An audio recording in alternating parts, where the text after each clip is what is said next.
Nothing like talking to yourself. Nothing like it, everybody. Nothing like it. Hey, everybody. Welcome to the show. We're just going to kick this off because I've had nothing but issues today. Issues. I hope everyone's having a great one. Let's get the show on the road. Hey, everybody. Welcome to EFP Live. I know. It's late. I know normally I'm on it like a sonnet, but today we have a snowstorm. Internet has went in and out. We seem to be stable now. I didn't have any coffee, so I have switched over to Night Rain because I don't have time to make coffee for the show that was supposed to be on at 3:30. But everything else is doing pretty well. How are you all? I see that Serving Hands is in the audience already. Hi, welcome to the show. We are going to be going over a bunch of news. We're going to be going over Zine Month.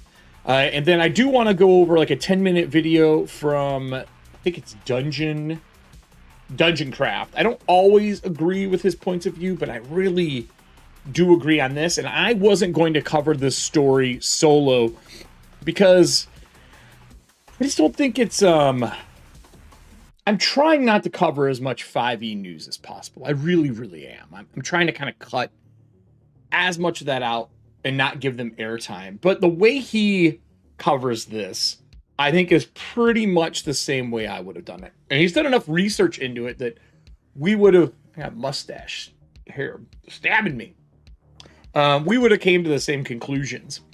And I think watching this instead as a group is better. We're going to go over some stuff from EN World, just news in general. Critical Role is going to be doing a Grimdark miniseries.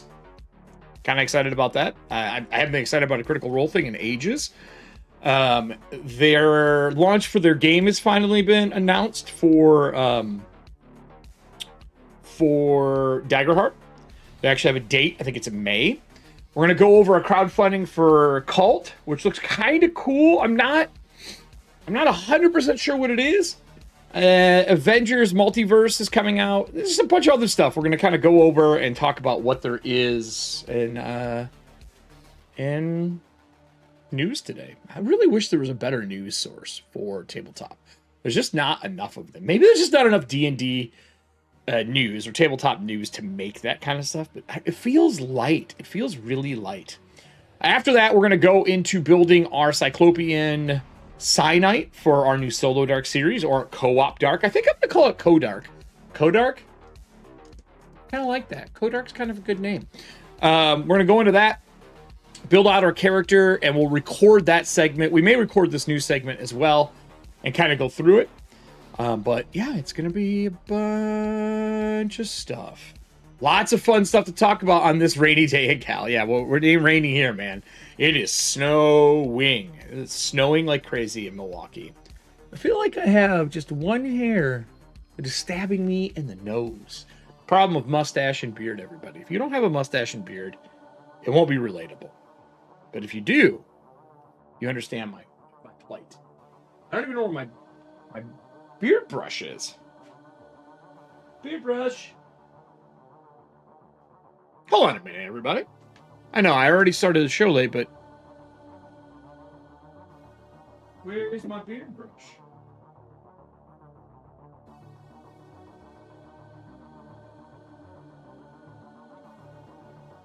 Huh. Well, that's not fun. I have a nice, tiny beard brush. Justice told me about a company who makes a really nice, small beard brush. And it's the one I've been carrying for a long time.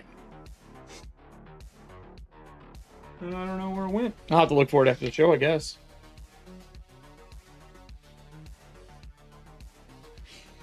Try getting choked by your hair wrapping yourself around your throat all night. I mean, look, dude, you just wear hairnet? Right? Hairnet. That's the answer, right? Anyway. So, we had a bunch of problems with OBS on Monday for our ETHAUNTIA Wanted stream. Our audio got choppy in the last half. It's the second time that it's done that. I've looked all over. It sounds like this has been a constant problem with OBS for some people since, what did they say? since I think they said like 2021. So I don't have a solution to that problem. Like, I really just don't. I don't have one. You know what? I think I know where my beer brush is. Hold on.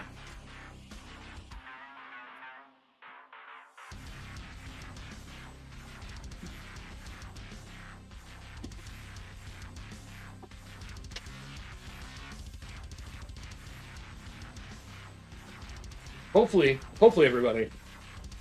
Hopefully. Oh, I found a highlighter. Aw. No. Be sad.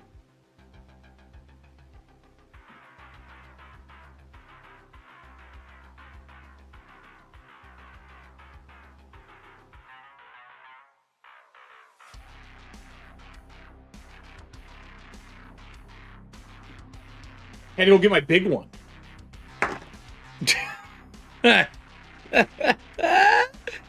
Anyway, it was poking me too much. So they didn't. People don't know why the audio keeps cutting out and getting staticky. I've noticed that when I've rewatched the streams, it's never my audio. It's only people in the call. So I believe it's a browser source issue. So I'm gonna do some looking into that after the show. Aw, kick off your day. You just wake up? Oh yeah, it is 2 hours behind. I mean, that makes sense. But anyway, let's just get into a little bit of news here. I want to start with the Monster Manual changes for 2025. So, for those who know me, I am a huge Monster fan in all aspects, from movies to anime to books to whatever. But in tabletop specifically, I have like 4 bookshelves in my closet that are all just Monster Manuals from different game systems, and I keep them all. I can sell an entire series of books back, but I will never get rid of a Monster Manual. I always keep them because before the web, the only way you could find new monsters was by purchasing Monster Manuals from different companies. And what I've learned is that stands true to today. Like, yes, you could go through Wikipedia and look for something, but most of the people who make Monster Manuals have done these deep dive pieces into lore and culture in the world, or even better, they've made their own monsters for stuff. So I've kept every Monster Manual I've ever had so that I can go into them, grab them, and have access to monsters. With that said, I did not pick up the new D&D 5e Monster Manual. I've looked through a buddy's and got a lot to say about it. A lot to say about it. I can't believe they cut orcs as a monster.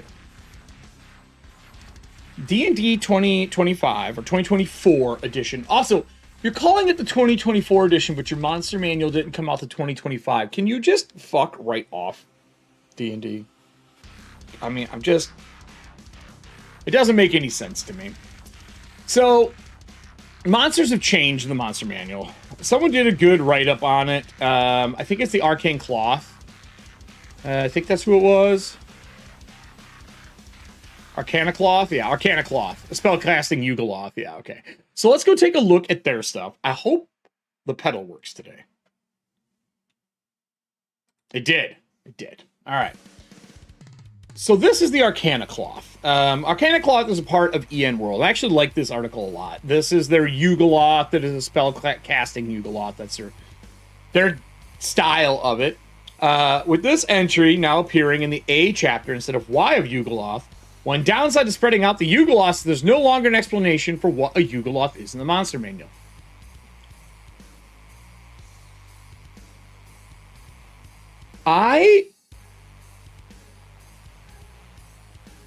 Wow, I have a lot more to say about this than I thought I was going to. When you are designing a monster manual, I need to sit down. I can't stand for this shit. This isn't happening. I'm going to get too mad. I'm going to knock something over. It's going to be bad. We're sitting.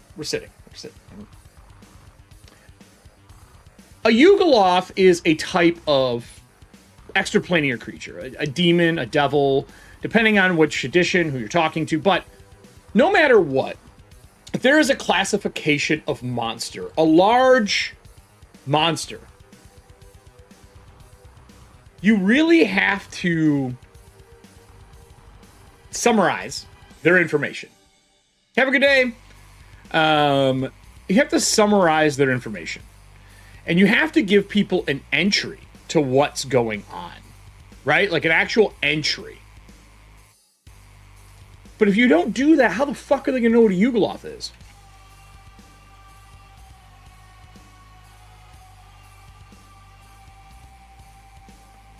Like, how are you going to know?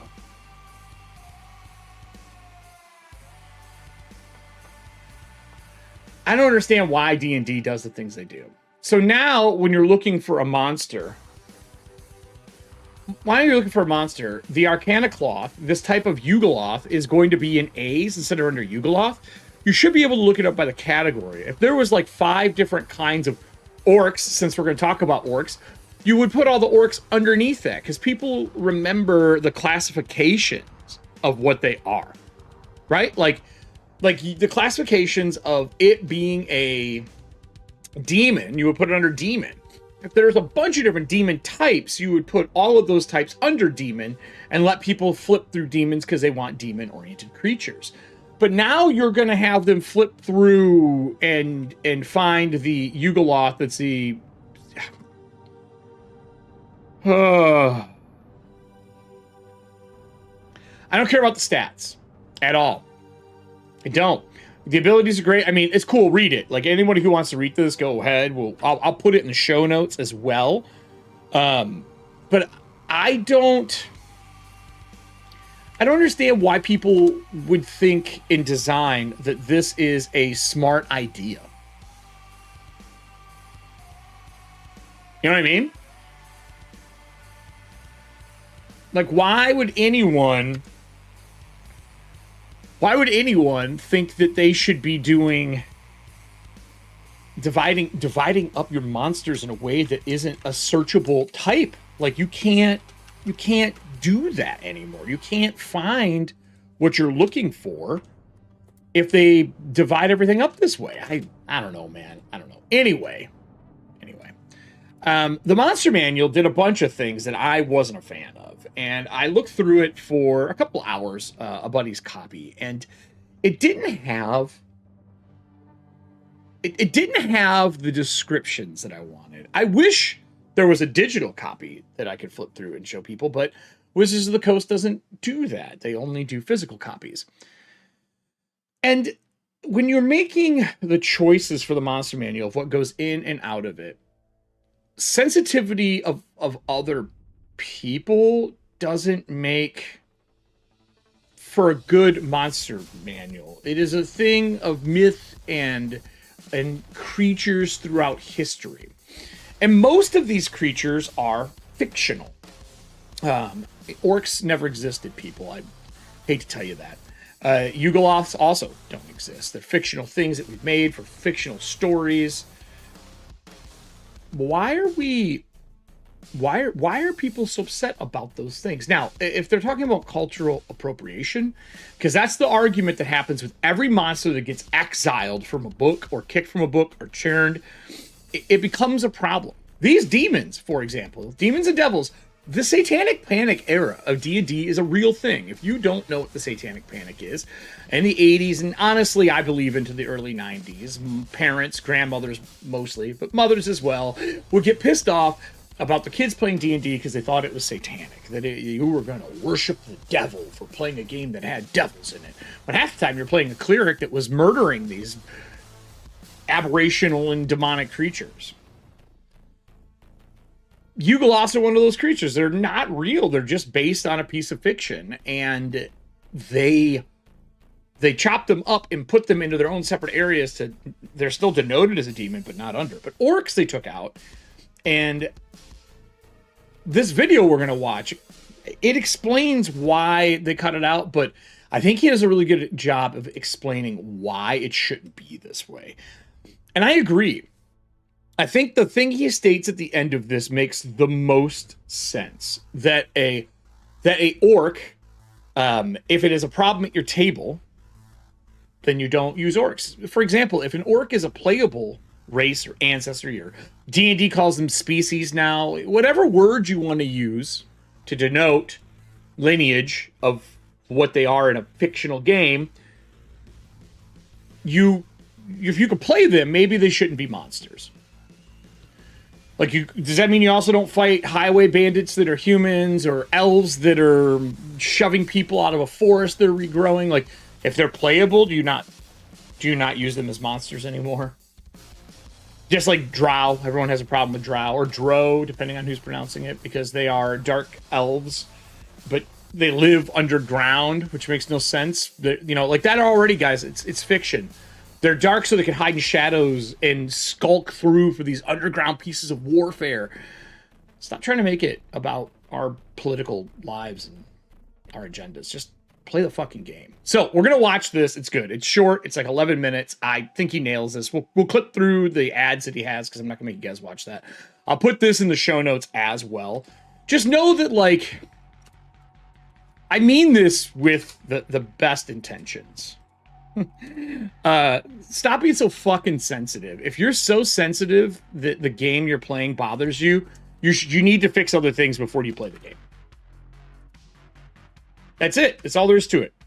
If it bothers you that much, and you're playing a fictional game, and they're not directly assaulting you in some form or fashion, you need to look at what's going on in your life before you play the game. That is my only advice. I don't mean that negatively. I have times where something in a book bothers me, or an article that I read bothers me, but you don't need to get this upset about it all the time. That means there's something else in your life usually that's the fucking problem. So let's take a look at this. That's my only soapbox about people in games right now. Hi, Nessie. So let's go over, take a look at this video. I'm gonna pause this music and give us a volume.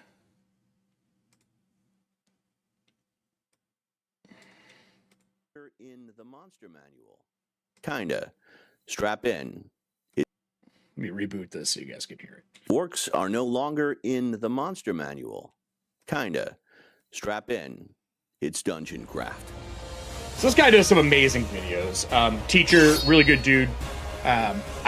I like his work. Welcome Again, to Dungeon don't Craft. always agree with him, Professor but I like his and this work. channel is about all things tabletop role-playing games. Deathbringer, tell them what they should do. Like, subscribe, I keep bell, expecting him to say, newsletter, Deathbringer, tell them what they've won. Patreon for bonus content. So the big news is orcs do not have a dedicated page in the 2025 Monster Manual. They are relegated to the appendices. This reflects their elevation from monster to one of the playable It's snowing like species. crazy here. And I use the term species because that's what Hasbro uses. Hasbro, Wizards of the Coast, own the IP for Dungeons & Dragons. If they say it's a species, I'm going to call it a species. If I review a game where... Turn it down just a little bit so I can talk over it, that. guys. Now, this version of D&D, the one I first played with, Yeah. describes orcs as ugly human-like creatures who look like a combination of animal and man. They have Now, this is a prime example of you know what? I should record this piece. Hold on. I'm going to record this, everybody, because I want to be able to put this out afterwards, because this guy, one, he's done a great job, and I definitely want to be able to record this so people can see it. So I'm going to record it. All right, everybody. So today we're going to talk about a little bit of stuff in the D&D 5e Monster Manual. We all know orcs have been taken out. You've seen it all over fucking YouTube. We've all seen it on YouTube. It's there. But I really want to point out what has been done on another gentleman's channel. I love his work. I don't always agree, but Dungeon Craft, I think, hits the nail on the head this time. And because he does, I want to watch it with you, go over it, and just kind of dissect a little bit of this as our news section for EFP Live before we get into some other news like Zine Month, which I'm really excited for. But this is important for people to understand. I think he breaks this down in a way that is helpful for people who don't know why orcs were cut from the 2025 Monster Manual. Oh, I mean 2024, but it released in 2025. Get your shit together, wizards. Orcs are no longer in the monster manual. Kinda. Strap in. It's Dungeon Craft. What's up, Allie? Welcome. Welcome to Dungeon Craft. I'm Professor DM, and this channel is about all things tabletop role-playing games. Deathbringer, tell them what they should do. Like I said, subscribe. I really hope he says tell them what they won, but he doesn't. X and Patreon for bonus content. So the big news is orcs do not have a dedicated page in the 2025 Monster Manual. They are relegated to the appendices. This reflects their elevation from monster to one of the playable species. And I use the term species because that's what Hasbro uses. Hasbro, Wizards of the Coast, own the IP for Dungeons & Dragons. If they say it's a species, I'm going to call it a species. If I review a game... And that's fair. The argument that people have when we grew up in D&D in the 80s, some in the 70s, right? But it was called race. That's just what it was called. And then in other games that have come out, they call them other things. And when I'm doing game design, I name that category based on whatever the fuck it's based on, right? So, for example, in Dragonbane, when I was taking everything from ETHAUNTIA and porting it over, everything's called kin. And because that is the terminology, or the love language, as I call it for tabletop gaming, that word kin is what I'm going to use for Spirit, Abandon, Volg, Morung, because that is the terminology that is used for that fucking game. So, D&D named it the species. I don't give a shit why. I think it's dumb that they changed something that they've had for decades from race to another word because somebody was upset about it. If that's why, I don't know if I agree with that part. But if they want to change it to species because they think it's a more all-encompassing version in a 2024 version of the book, and they just want to update the way that they speak, good for them. I have no problem with that. And I agree with him. You call it whatever it is. Where it's called a race, I will call it that. Now, this version of D&D, the one I first played with, describes orcs as ugly human-like creatures who look like a combination of animal and man. They have bad tempers and do not like living things. They will often kill something for their own amusement. They also hate light and suffer a -1 penalty to fight in daylight. Their alignment is chaotic, which in this version means evil. To discuss AD&D orcs, I'm going to call in an authority on the subject, Angry Dwarf. Yes! Information out there on the internet. Fucking love this thing. These orcs. This is not an orc. This is an orc. True. Notice the pig head. Real orcs look like pigs. This is not an orc. This True. is an orc. Yes. Plans include the vile rune, broken bone, and evil eye. This is not an orc. No. This is Hot, a though. rebel. Some people say orcs can join the party and be a friend. Don't believe them. Orcs don't want to be a friend. Orcs want to eat your face. Once I knew a first-level wizard, fresh out of university. Thought he knew everything. Let's talk to the orcs first, So funny. he said. Maybe they're peaceful orcs. They chopped off his head and used it as a hand puppet. These See? orcs are ripped straight from Tolkien, whose orcs are hostile monsters. The term orc is a derivation of the word ogre. Can we just talk about the old Hobbit artwork for orcs? How they are these, like just guttural throat goblin looking toad monsters? Look at that fucking thing. That art is some of my favorite orc art of all time. You are never going to be upset about throat monsters like that. Like, just, I don't know. Anyway. Ogre. In The Hobbit and The Lord of the Rings, orcs are described inconsistently. In some places, Morgoth creates them. In others, they're corrupt elves, and their features are not well described.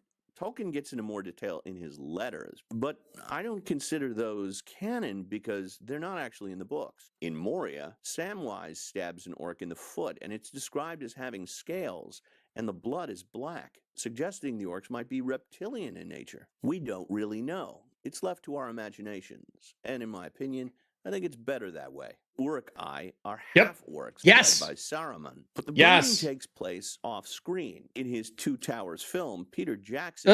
That looks like born from a bad chocolate. Amniotic sac. Clearly, Tolkien and Jackson wanted to avoid the sticky question of, are there any orc moms and orc kids? Orcs without families. Dude, I like Tolkien. I'm not a Tolkien. Like, I'm not 100% like in it to win it every time. Is that true? Do you guys think that they didn't put orc moms in it and just did a sack instead? I think it was to write, to make it horrific. Not having a mother and being born from something, to me, is a sign of horror, not a sign of let's not piss people off. They have moms too. You know what I mean? Allow them to take on the role of stormtroopers in the Star Wars films. They're a faceless enemy that can be slaughtered without mercy because they are evil. Following the release of D&D in the 1970s, orcs became a staple in the TTRPG world, appearing in Tunnels and Trolls and Warhammer, where they became green. Today's D&D orcs are a kinder, gentler, light gray skin nomadic culture, and they've been shifted from the monster manual to the player's handbook. And that's fine. D&D, if you want your orcs to be a playable species in your game, because that's what you're calling it, fucking great. Make them playable. Change the color. Just make them tusky. But he's about to say something that strikes a chord that I have been saying since 4th edition, because I believe 4th edition is where this all fucking changed for D&D, personally. Where they're one of the canonical playable species. But how did we get here? We'll talk about that in a second, but first I want to tell you about our sponsor, Green Dragon Fest. Have you ever wanted to play tabletop? I would love to go do this, by the way. This looks so fun. This is in Knoxville. These are literally, you can stay on site at Hobbit Holes, or you can stay a little ways away from there for Green Dragon Fest. The amount of people are going to this, like, probably not this year because I don't have the money to go, but next year I may skip a con and go to this one instead. I really may.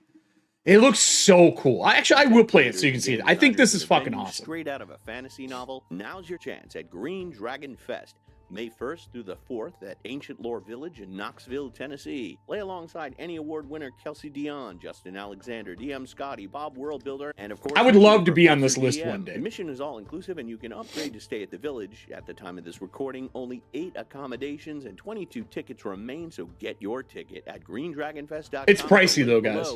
Before ticket sales, but this looks so fun. See you in May, Dragon Raiders. So how did D&D orcs go from being a monster to a really species? Hold on, what, Allie? Green Dragon is the name of the local dispensary. Definitely thought this was a stream sponsored by plants. Oh shit. In my opinion, it has to do with World of Warcraft. In 2004, Warcraft... Right here. This is, I think, the most important part, maybe the second most important part of this entire video. I'll rewind it a touch. It has to do with World of Warcraft. In 2004, Warcraft debuted, became an international sensation, and orcs were a playable species. In the 2016 World of Warcraft movie, the hero is an orc, and at the conclusion, orcs, elves, and dwarves form an alliance. Today's D&D audience grew up on these orcs. If the modern audience is familiar with Lord of the Rings, it's mostly because of the movies. When I was a teenager, everyone playing D&D read Lord of the Rings. It was like the Bible. And when I say everyone, I mean everyone. I never met a person that didn't read that book series.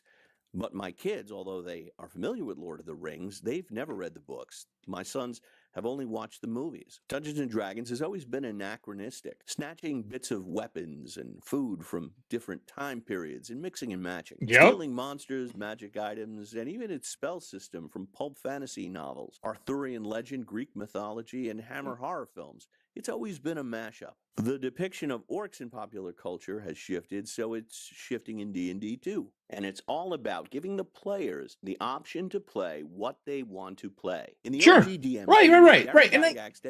And there's nothing wrong with giving players options. I wholeheartedly believe in giving options for players when they're sitting down to play a game and they want to play.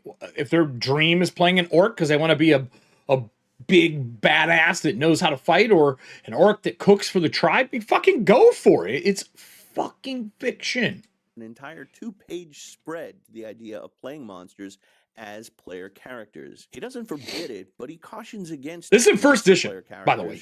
The Gary said this. And be as weak as any other first level character and grow into their powers as they rise in level. And that's a rules thing. Man, maybe I do have to frightened population who would regard them as a monster. And this shows Wearing us Todd's two shirt. things. Haunted, One, not daunted. Even back in the 70s, players wanted to play monsters. And two, he put it in the DMG, but not the player's handbook. Right. So as to avoid arguments. It was a concept for Yes. the DM. That's something else. Can we talk about really quick? When a tabletop RPG system is divided between player and GM, which most books are, and when you go back to the second edition, which is I played first, but second was like my place of playing the most. Me and Drew played together for years, and before him, I played second edition for years. Box sets had it divided between player, GM, and usually adventure. Sometimes there was maps, and well, actually, almost always box sets had maps, but you weren't putting things in front of the player and the player's part of the book that wasn't for the players to choose. It was a designer's choice when it went to layout, how that stuff was going to be separated. Because in this case, orcs were in the monster manual or in the bestiary or whatever the fuck it would be called. But they wanted them to be options for the GM to tell players, you can play these if it's okay with the GM. Not you can play these if your heart desires. Anyone who has played a tabletop RPG with me over the years knows that I kind of give a preset notion of what is and isn't allowed to be played for the game we're playing. Not because I want to limit your options.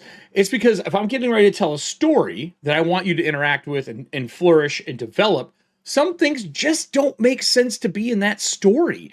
If I'm running a city-based campaign where it's humans in a feast town where there's no other species, if this is 5e, then I would tell everybody, hey, we're only playing humans for this, but hey, everyone starts with an extra feat to give you difference between each of you. Look at making your background, your occupation important.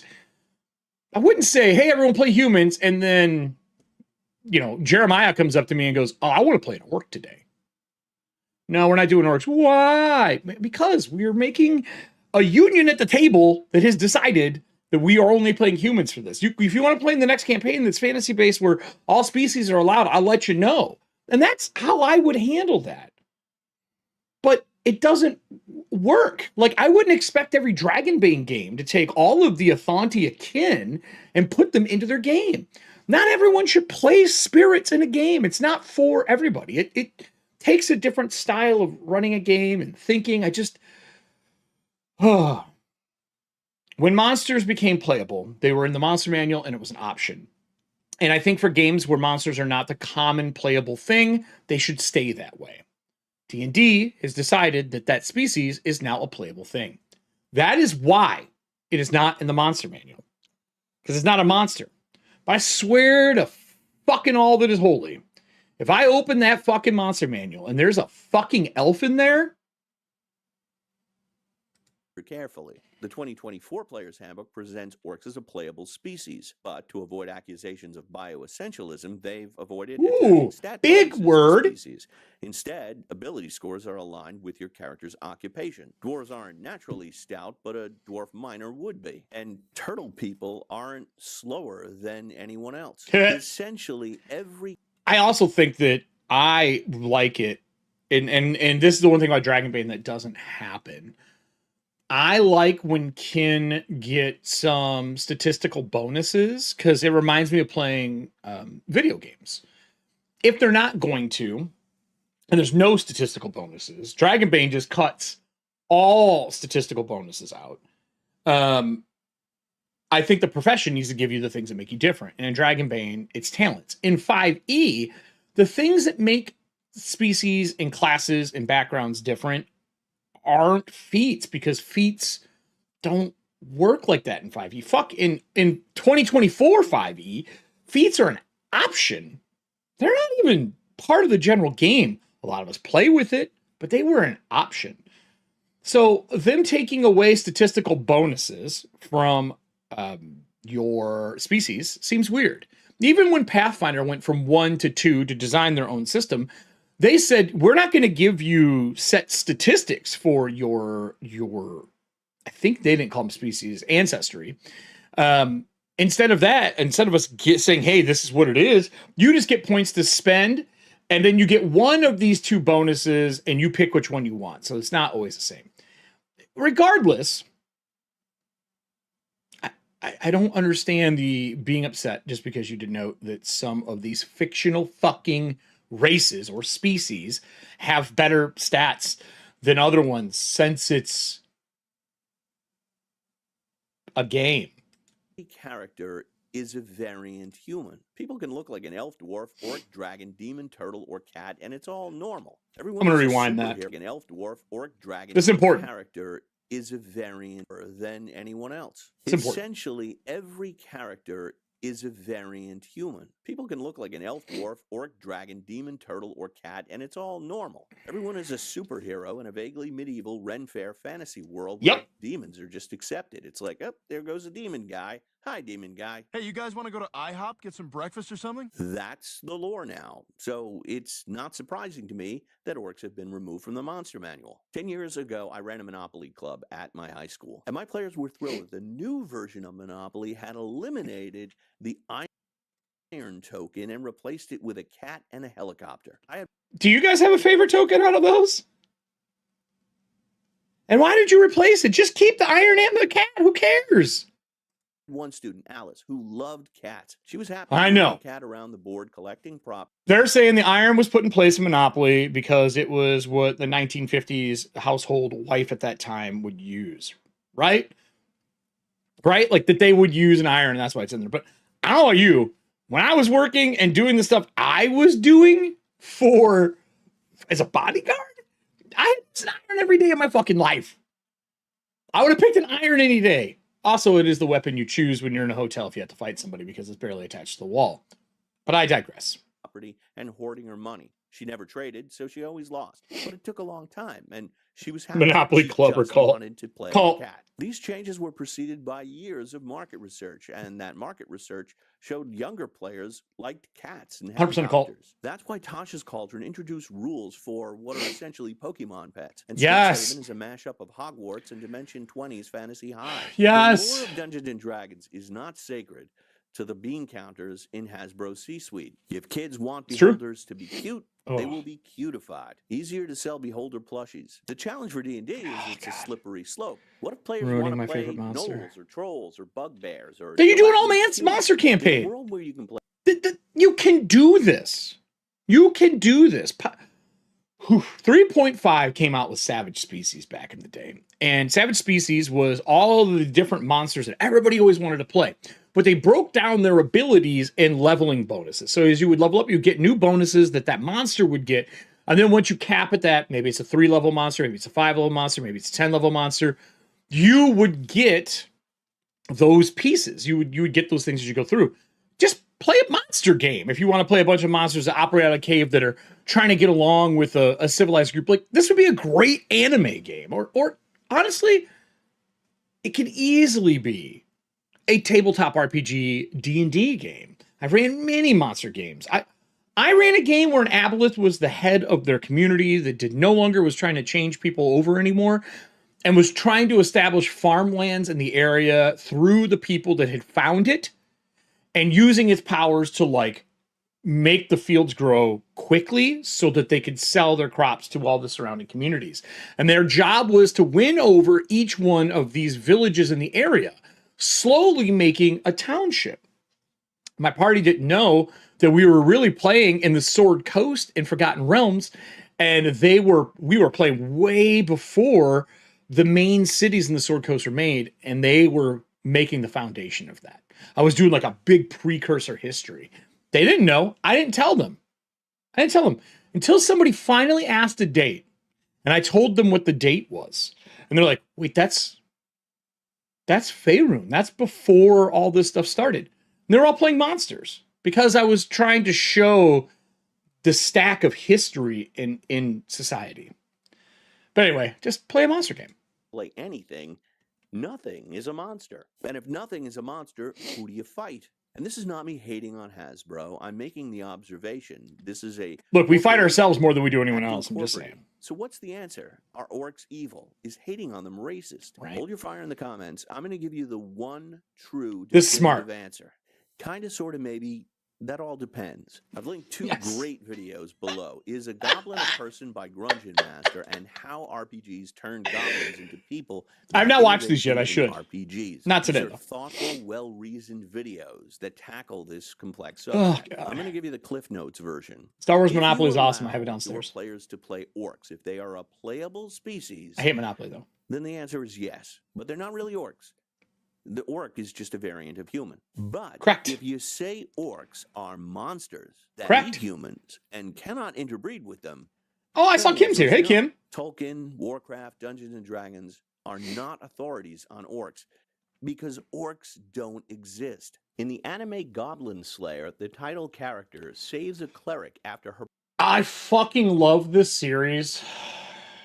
Goblin Slayer was such a fun point of view on being adventurers. I know everyone was super upset with the non-consent goblin scene. They're fucking monsters. It's anime. I'm to read the hat. But the actual show, if you can get yourself over that point, if it bothers you, it is so fun. Her party What's up, Logan? is viciously slaughtered by goblins. But before leaving the cave, he makes a point to find the goblin children and club them to death. I feel you, Logan. Asks if he really has to kill the children, and aren't there any good goblins? And he responds, there might be a good goblin if you look really hard. But to me, the only good goblin is the one that doesn't come out of its hole. Fact! Take They're those monsters! apart. This is a very grim, dark world. Right. But it's equally valid because goblins aren't real. It's like vampires. In Coppola's version of Dracula, the vampire is a doomed, tragic, romantic hero. In Robert Eggers' Nosferatu, and spoiler alert if you haven't seen the film, I am going to watch it today. I don't really care. Robert Eggers' Nosferatu is a rapist who Yeah, he's goes horrible. and kills children. It is unambiguous. He is Anyone who's played Vampire the Masquerade, we all know that Nosferatu are the monsters that go bump in the night. Maybe werewolves, but definitely Nosferatu. They're horrible, horrible versions of vampires that maul and eat and just do horrible shit. We all know that. We all played Vampire. We all play Vampire. a monster. Each no problem, bud. their variant Welcome. of the same story, and each is equally valid. As the game master, you're kind of the director of your game. A little the later ultimate show today. Authority on orcs is you. If you want to think of orcs as a variant human culture that gets Yeah. along with all the other species, Do that's it. fine. That's Who gives a legit. shit? And if you're into beer and pretzels gaming and want Ugh. orcs to be a monstrous villain that your players can kill indiscriminately and not feel bad about it, that's equally legit. I think Dungeons & Dragons could have avoided this in two ways. One is just not allowed orcs as a playable species. The other is to offer a disclaimer. Yes. Similar to where a movie Yes. states any resemblance between characters and real Dude, I gotta ask for the audience here. I am an exception to most rules when it comes to content that may bother me. I'm not even gonna use the word that everybody wants. I don't have any. Twist my ankle being twisted. Twisting my ankle. I'm flat-footed. I cringe at that. But I don't need to be warned. I just do what everyone else does. When they see someone on the screen they don't like, I go, oh, fuck. Right? And there are some things that bother people. I get that. Do these actually help you? Having the characters and events depicted in this spectacle are fictitious and similar to affect persons living dead and purely coincidental? It's a film. Like, I just go into the film thinking this. I have pre-trained myself to know it's a fucking movie.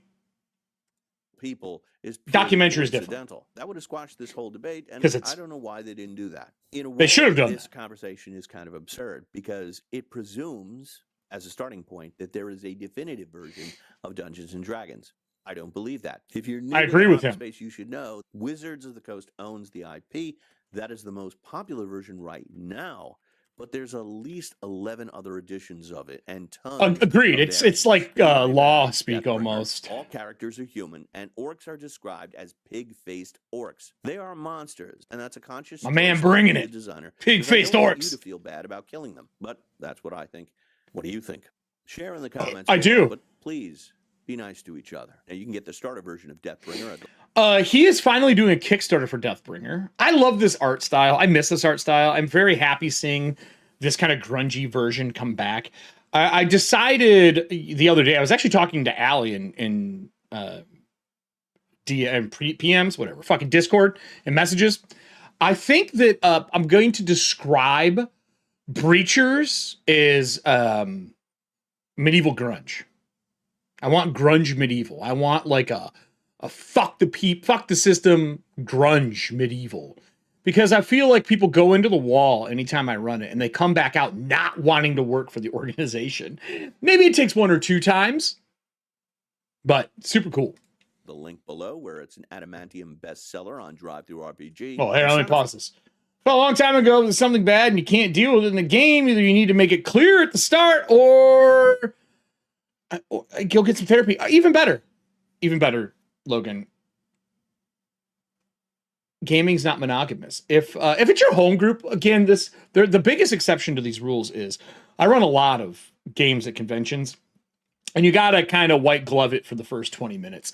And I've always used the same thing as a common language between everybody. And that common language is what rating of a movie do we want to watch today? Do we want G, PG, PG-13, R, or NC-17? At a con, and it has to be unanimous, whatever the lowest rating is that's said, I will talk to them and say, what is the part of PG over PG-13 do you want? They'll usually tell me exactly what it is because it's a language we all speak, and they'll say, oh, in PG-13, I don't like when there's nudity. I really just don't want nudity in my tabletop RPG. You know what? I got you, fam. Doesn't have to happen. We can cut that. Or if they tell me I want G, they're like, why? I'm like, I've had such a fucking horrible week. I work in the military. I just got back off the boat. I've seen horrible things. I just want something easy, beer and pretzel, fun. I look to the table at a convention and go, hey, are we all good at making a fun, like being some kids for a little while? Are we good with this? And if everyone says yes, we go. If not, I will ask the person, hey, we're going to be doing at least a PG here. Everyone showed up to be adults. Is there anything you want me to cut out? Like, what if there's just no political stuff? Is that what's bothering you? Whatever.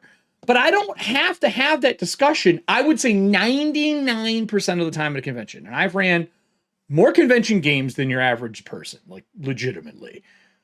I say this, and usually they will all agree on a thing. And I always talk to the person who picks the lower, because if they really just want a PG and not a PG-13 because they don't want one item, and I go, is it okay if we still have 2 fucks in our PG-13? And they'll go, yeah, swearing's fine. I just don't want nudity. Done. Or I don't want swearing. I'll turn my filter off, and I'll ask everybody else, like, hey, let's keep it to a minimum. Let's rock and roll. If there's kids at the table, that usually helps. I usually just don't. I run adult games, and all my stuff, when I put it out, says 18 and up. I don't fuck around. But at your home table, it's a different story. You know your people who play. The only time I feel that dynamic changes is when you have a new person join, and everyone's getting used to them. And it's always awkward. It's awkward for everybody. The person who's joining, the table that is there, the GM who's trying to facilitate. All you gotta do is have a little conversation. But I don't think we need a checks and balance system and all this other shit. Because when you sit down and play your game, as a GM, I believe the thing that you should be doing every fucking time you start a new campaign, one shot, mini series, long campaign should have check-ins. This is what we're going to be doing. My group on Monday for our live show knows that we are playing a bunch of people who are fucking wanted. It's in the title. They've all done different things, and nobody, until last episode, nobody knows what the other person is wanted for. Just like on a pirate ship or a privateer ship back in the day, you didn't share the shit you did unless you were bragging. So, I believe that that's one of those things that your home table just needs to have a discussion. But these YouTubes and these videos that people put out, I want to be very specific about this. Most YouTube videos are to educate the people who are new to the group or new to doing something in the tabletop hobby.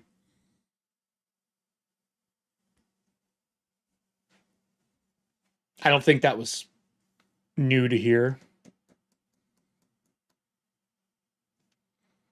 But that's what these videos are for. I like to make more advanced videos.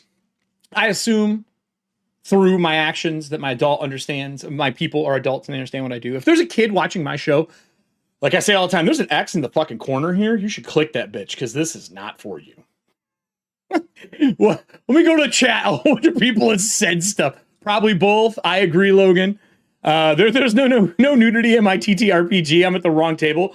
Look, shit happens, man. It's part of life. We're adults. I want to play adult games.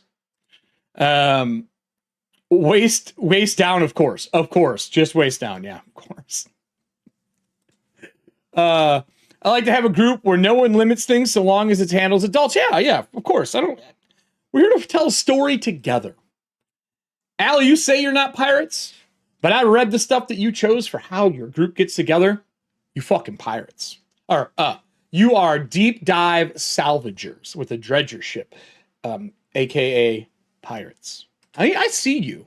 You guys can't get away from it. I even said no pirates, and you still couldn't get away with it. For the Deathbringer newsletter below for when we launch the full game. We'll continue this discussion on Patreon. Thanks to all the patrons for making this content possible. We'll see you soon. May all your rolls be 20s. Where there's a whip, there's a way. Those are my favorite orcs. The singing orcs. The singing orcs! What's Tomb of Horrors in the Lost City? We don't want to go to war today. Oh my God. So if anybody wants to watch this or wants links to the rest of their stuff that he put below, this is the Dungeon Craft video. I'm going to put it in chat. Pop it into your watch list for later or whatever, but it has the other videos he talked about below. Now, with that said, big fan of his work. I think he does great stuff. I want to go over a couple things in news. Let's get some music going again here. I'm going to also turn down the audio a touch. Is that too loud for you guys? How's that music?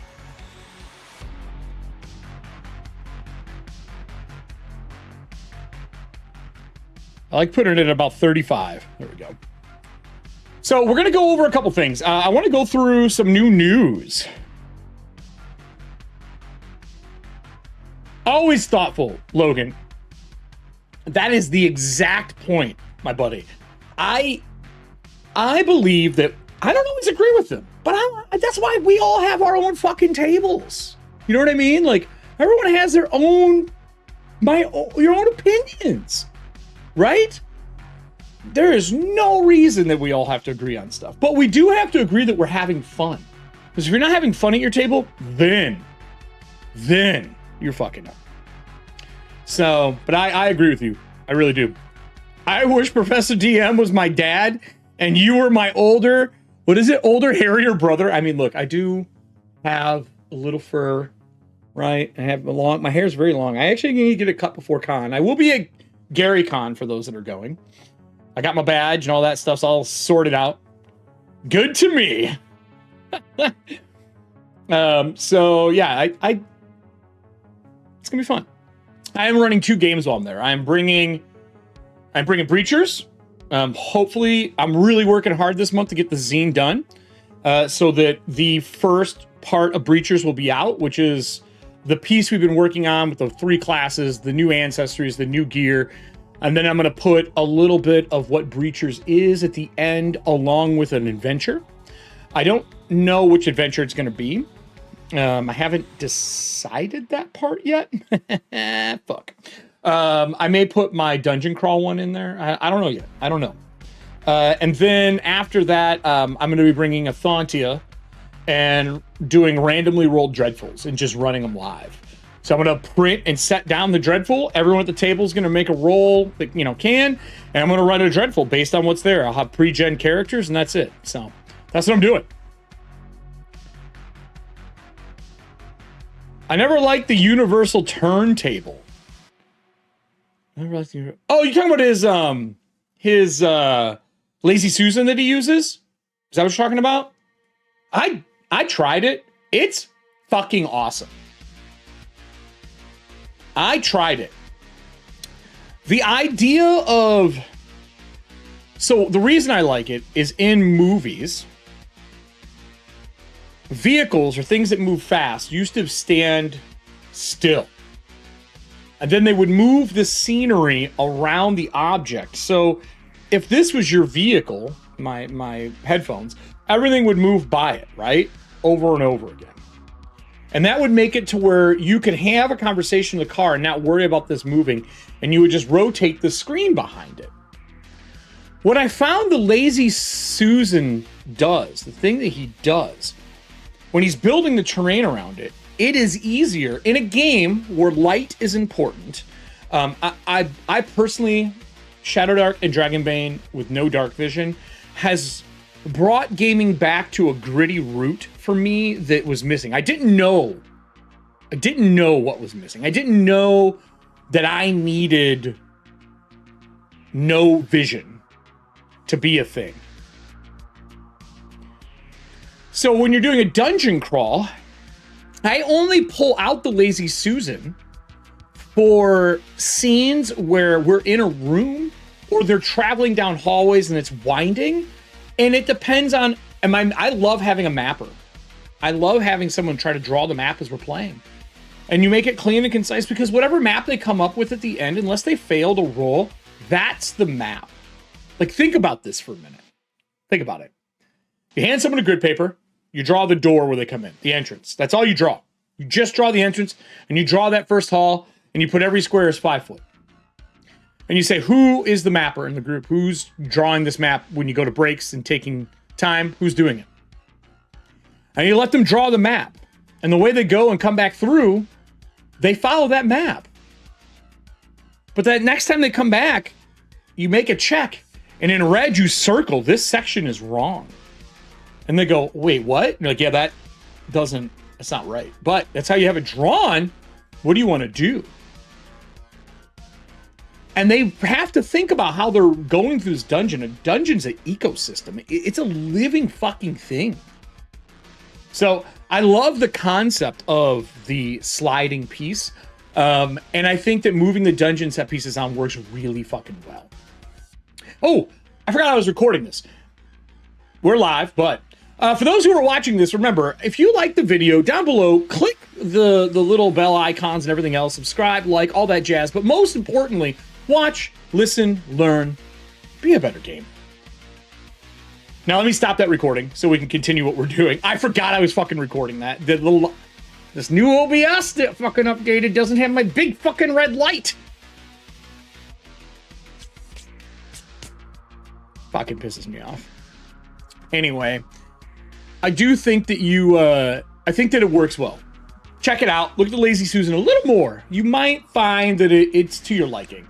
It's not for everything. But it is easier than setting up an entire fucking table every time you sit down. It really, really is. So with that, I want to look at some tabletop news. So EN World is the best place I have found over the last couple of years to find news. I watch Gaming BS's Sean, RPG Sean. That's who he is now, but Gaming and BS. He usually checks the stuff. I like checking this in Kickstarter. I looked through Kickstarter today. I didn't see a lot of zines that I was interested in yet.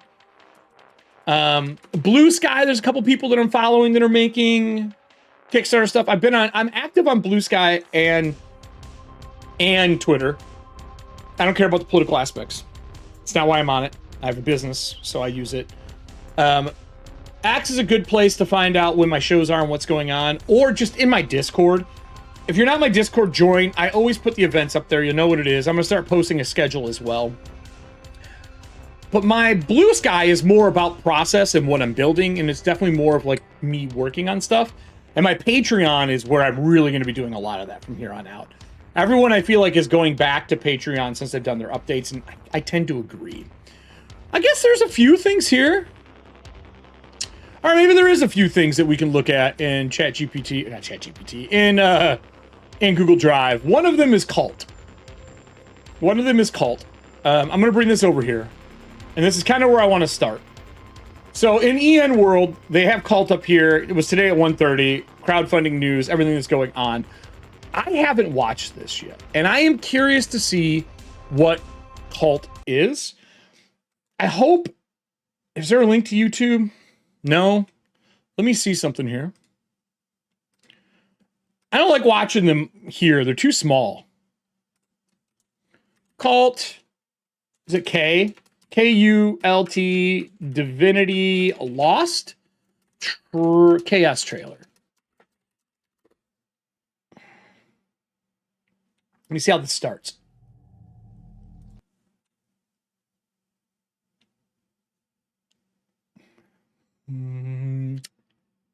This is different. Man, I guess we have to watch it here. Turn it up a touch for y'all.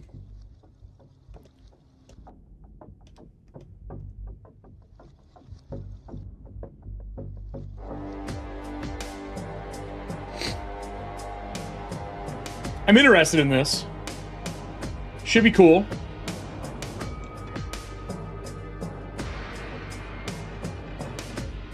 Gorgeous artwork, Allie. Look at this.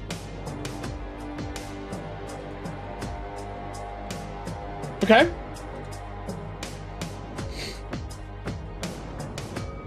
What's up, Nick? How you doing, buddy?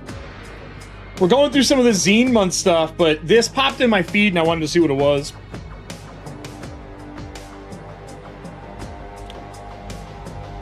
Did they write this for me?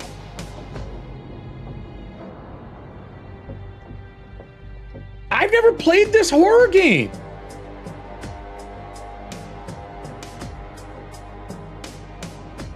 At least in 2028, the original.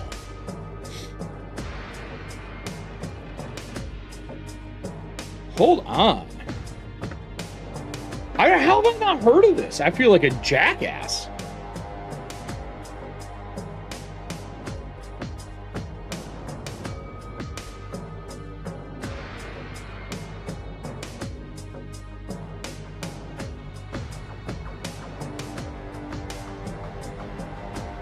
Oh, this is Modifius.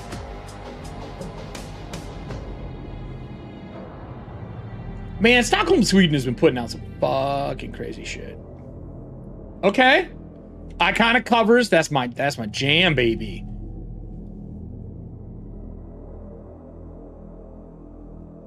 Word, Logan. I'm tired too, Nick.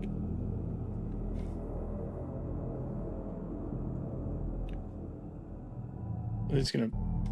Okay, so... What the fuck? So...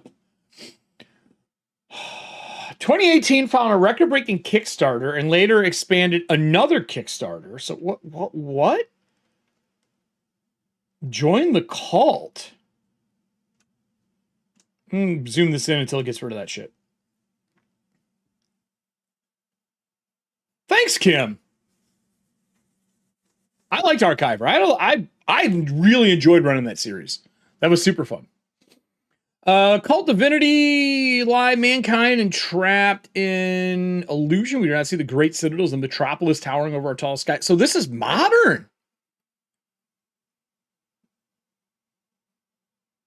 Huh.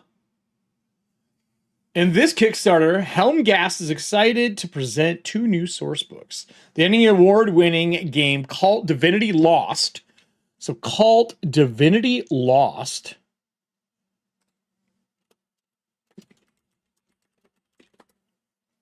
Oh, yeah, if you're wondering what we're talking about, Kim, I ran a live show of it. Let's bring this over here. We need to look at this. So Call of Divinity Lost. Look at this shit. Like, this is wild. They have the reference books. I saw postcards, by the way. Hold on here. Look at this. They have postcards. How have I not heard of this game?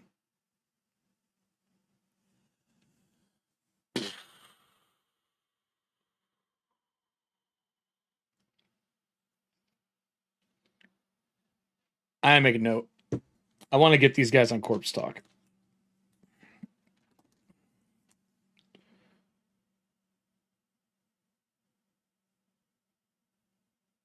Divinity Lost KS. Let's see if we can get him on CT. Wow. Yeah, it's extremely stunning. So, Divinity Lost, where's the book? What's the main book? I think it's this one, the 4th edition rules. This is Modifius, huh? So, Modifius must just be the publisher. And there you go. There's your adult content, everybody. 4th edition of Cult Core Rules. Wow. This has been around that long. Let me see if I can get a copy. to look over. Maybe I'll do a review for this. I am very interested in this. Anyway, let's take a look through the Kickstarter.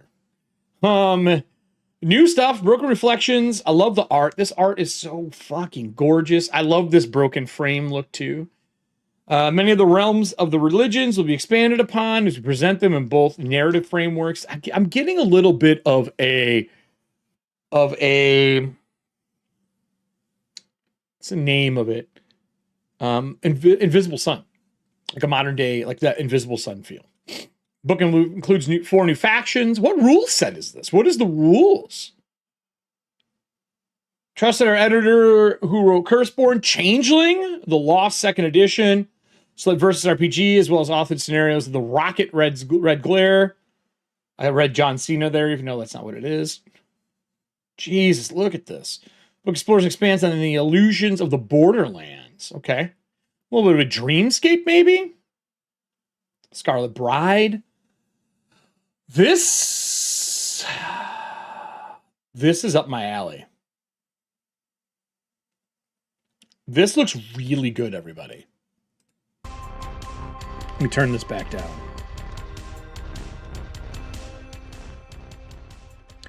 I've not seen this before. I'm very excited. This looks really good. Deep Waters, love the black, white, and red. Archiver Adventure, what is it? Oh, an Archiver Adventure with cult worshiping an AI mainframe going Revenant. I've done something very similar. Haven't published it, but I have ran something like that. Look at this dragon-faced fucking nightmare.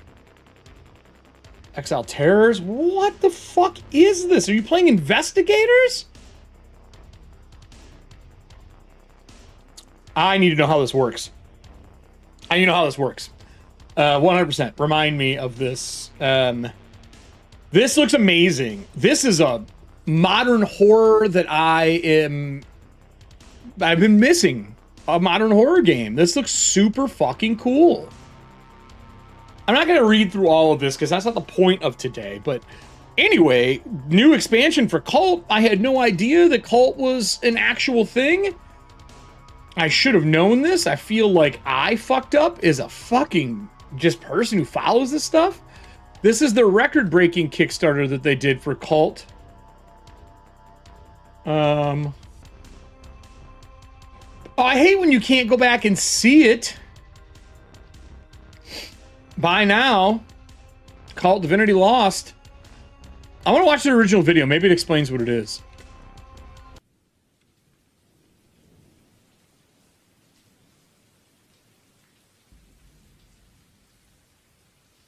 Okay. Man, it did 2 million seek. That's good for them.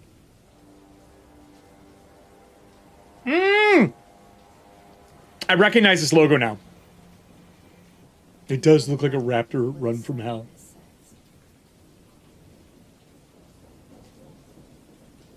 Forsaken creatures roam deserted streets. That's really quiet.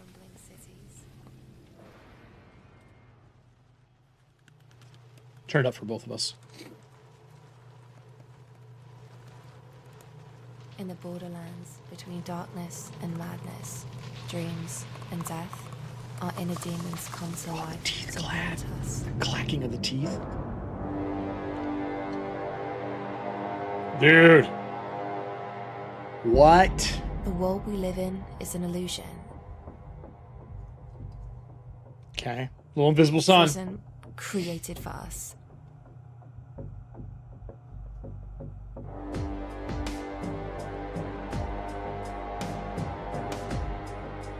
Once we were gods. Okay. Some of us see the truth. Their art is definitely upgraded. Horn of the Dead, yeah. Seeking our lost divinity. Definitely a take on religion, this whole thing is. That looks like my friend, actually. That looks like Allison. I mean, she's in the US, so it's definitely not her, but it looks like her. Okay, well, everybody, I have something new I'll be looking into when I get a chance. So that's Cult, everyone. I'm excited to learn more. I'll put links in the show notes as well afterwards. I'm going to mark that I need to add all this stuff. Cult links. And then the new Cult Kickstarter, which is their expansion. This is their third one. Fucking bravo for them. I love when people in the TTRPG industry get it to work. They actually get it to work. The things turn out and their Kickstarter does well. It's nice to see that our hobby is actually alive still. So the next thing I want to talk about is Critical Role. Critical Role is got a new miniseries, and I'm going to record this section as well because I think this would be a nice piece for me to be able to use. Looking over it, it's going to be a short 5-minute one, just a little bit of a news brief, but let's see if this is going to be any good. I don't know if there's a video on it or anything. We're doing it live. Fucking, I'll write it. We're doing it live. Let me turn this back down some for you all. So I'm going to start recording and we'll kick it off. Hey everybody, we're going to do a quick look at some news that's released. Apparently, Critical Role is doing a new Daggerheart miniseries. I play tested Daggerheart, and I felt that it was just the happy-go-lucky side of Critical Role. And I know from other shows that they've done and some conversations with some people that have been on shows, it's not always that happy-go-lucky, but that's their things that have done the best. I mean, we've seen them do Candela Obscura and other things. Critical Role is about to do a grimdark Daggerheart miniseries. And with the final announcement that in May we're getting Daggerheart, this seems like a pretty cool idea. My guess is they're showcasing a piece of one of the settings within Daggerheart that you can play. Let's go check it out. Thanks to EN World for the extra news. So, Critical Role is going to run a grimdark mini-series for Daggerheart. The Age of Umbra. I think he's holding a printed copy of one of their books. I don't know if it's a 2-book set, a 1-book set, or what it's going to be. But I think just like Monty Cook Games puts all these little set pieces in for you to develop your own story around, I have a feeling that that's what this is. News says, Critical Role has had a Daggerheart miniseries in the works, which will showcase Age of Umbra, a campaign frame developed by Matt Mercer. In a recent video post on social media, Matt Mercer showed the final print version of Daggerheart Core Rulebook, which will release in May. During the video, Mercer discussed some of the campaign frames. I like that term, by the way, campaign frames. That's good. That will appear in the new book, including previously announced Age of Umbra setting. In the video, Mercer announced that Age of Umbra will be featured in the next Daggerheart actual play miniseries being developed by Critical Role. Matt Mercer developed a Age of Umbra campaign frame is intentionally grimdark setting inspired by Dark Souls and Kingdom Death Monster.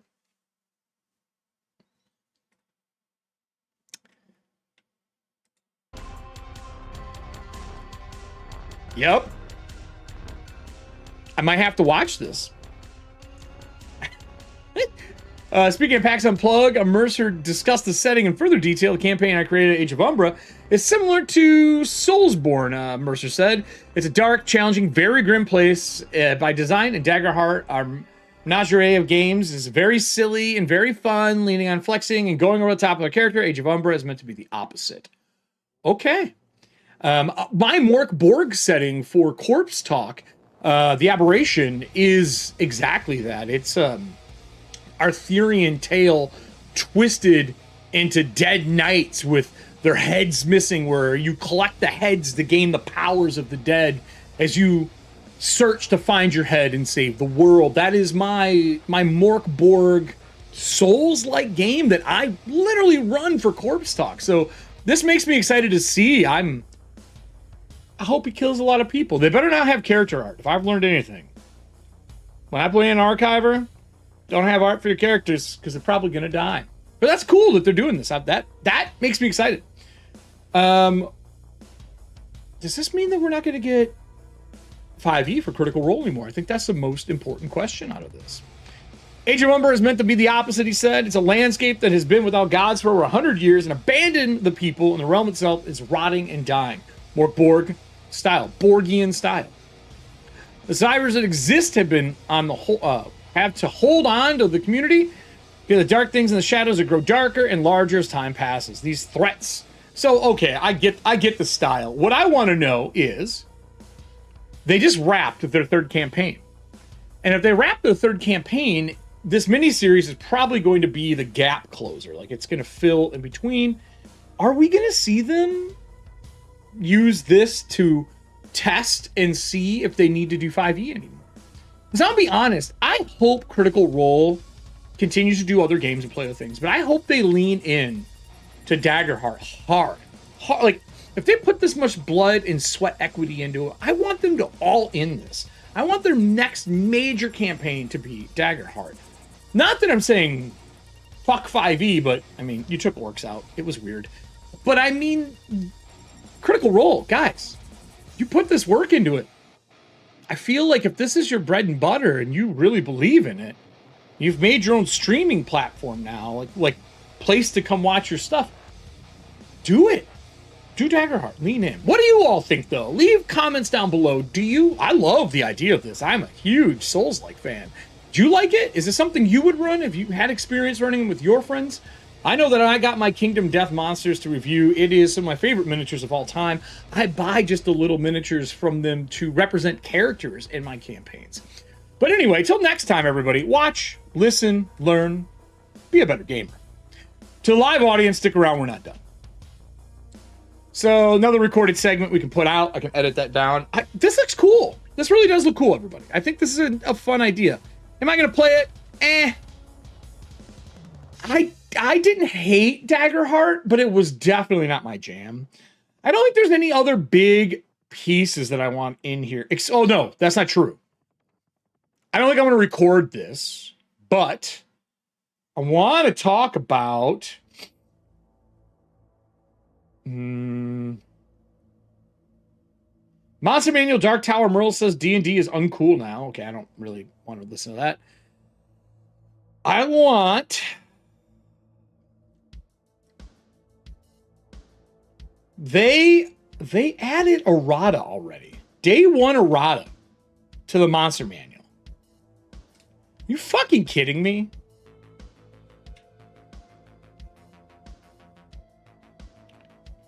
You had to...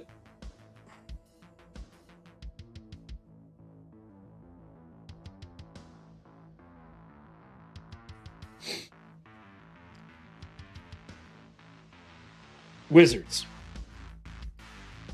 You pushed 2024 down everyone's throats. And then you're patching it day 1 like a video game? With stupid shit. Look at this one. Galabdor. The initiative entry has changed to +2. Guys.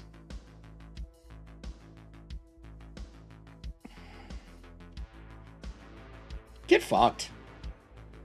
I'm sorry. That's just not okay. Video games can patch because it's a digital product that's a living product. You printed books. An indie company put something out. I get it. Flaws happen, right? Like, but you got the money to like check and recheck and triple check and quadruple check and majillion check this stuff. I don't understand. But what I really was wanting to look at was this from February 5th, because we didn't look at it last time I was on, because we were off the first week. We got a lot of stuff here, right? But this here, Scene Month. Yeah, what? Way to say they don't really care without actually using words. Maybe they shouldn't have fired so much of the staff. There's a whole bunch of things that they could have done. You're a big company, man. Those are baby mistakes. You're making baby mistakes. Your bitch ass can already walk. If your ass can walk, why is that shit getting out the door? Anyway, I'm more excited about looking at this. RPG crowdfunding news Glumdark, The Secret World Zine Month 2025 begins and more. This week in TTRPG crowdfunding, Sampler looks at games that end between February 19th and 26th. Every February is, among other important celebrations, Zine Quest RPG Zine Month. What is an RPG Zine Month? Zine Month or Zine Quest? This is the promotion. I hate that we're using so many words for this. Can I just say?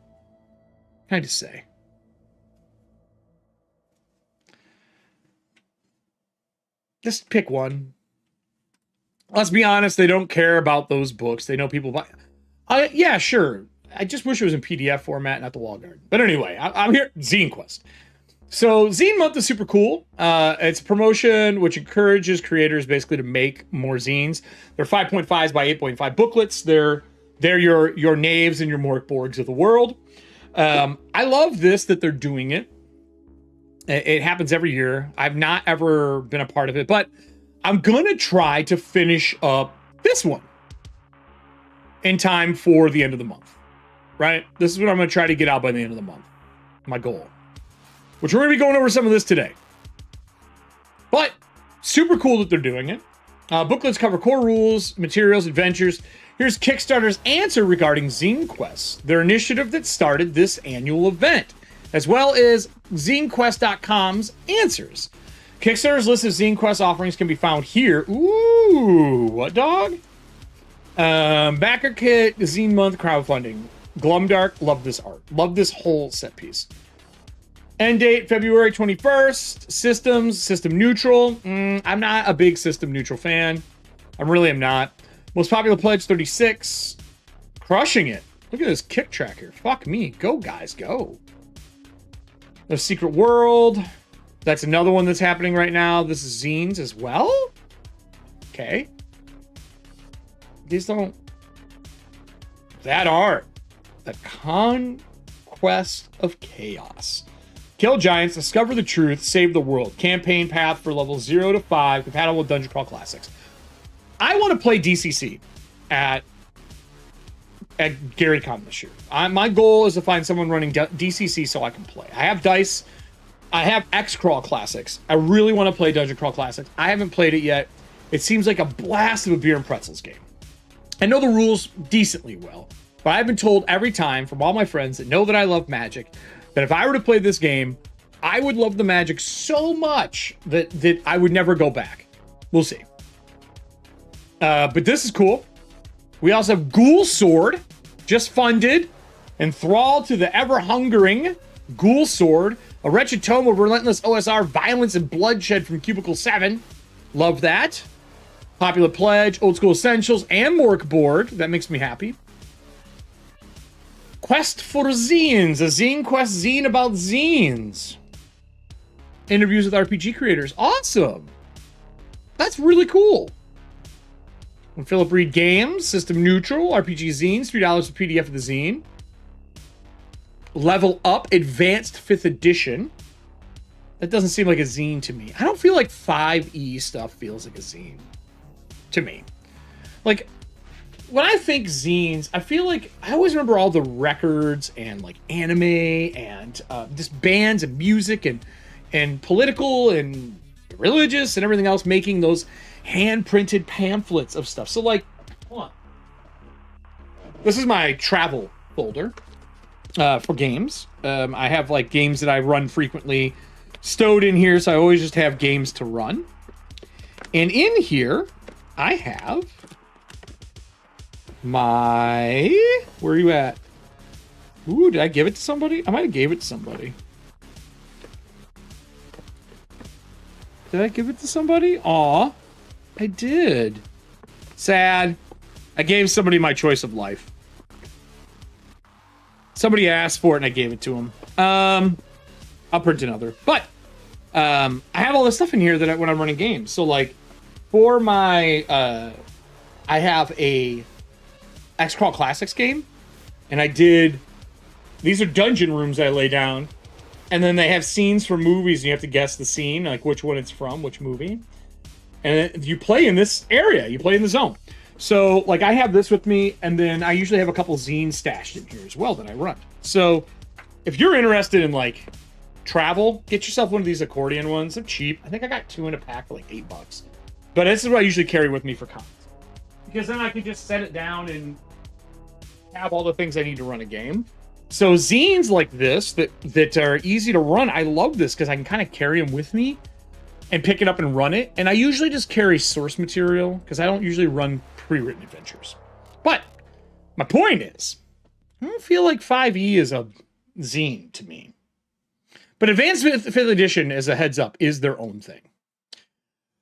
Pretty cool. Thanks for a little write-up here. Who wrote this? Was this Egg? Thanks, Egg. But a little bit of information, if you're looking to get into some of the zine stuff going on this month, check this out. We are going to look at one more link. This is the zine news, and I will put that here. We are going to look at one more link that they had in here, and then we're going to go into making our Cyclopean Cyanite and record that and kind of build them out together and get them ready for our co-dark. Co-op dark? Something like that.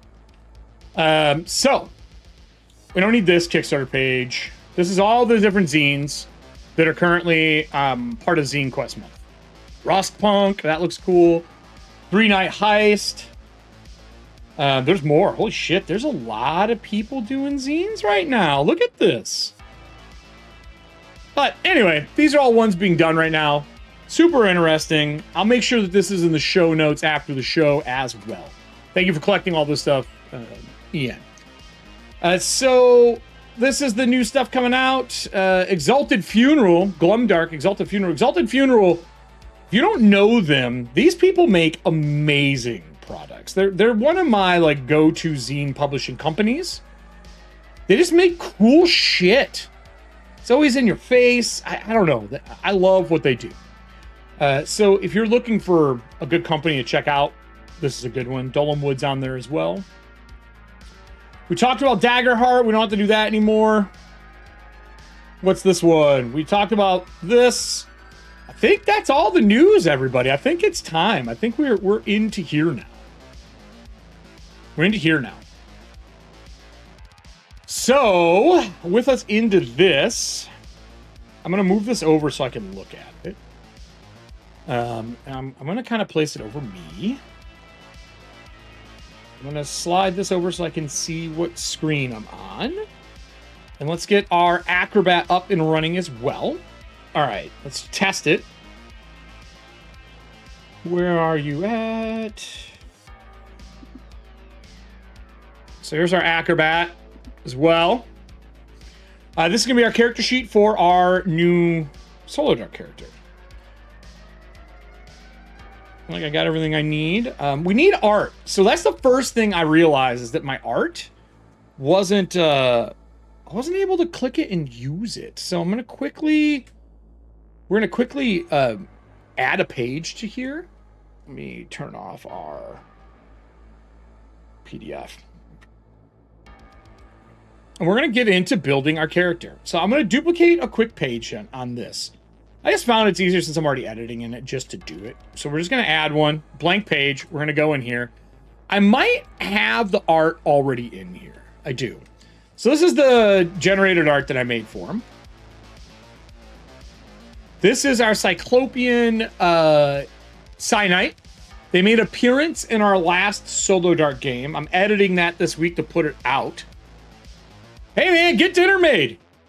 This will be put out as its own video afterwards in a shortened version. But welcome, thanks for coming by. I haven't seen you in a while, Logan. Get your dinner made. Get your dinner made. So this is our Cyclopean Knight. I am going to do a quick thing. This may not work. I'm going to do a magic grab. I knew I was going to do that.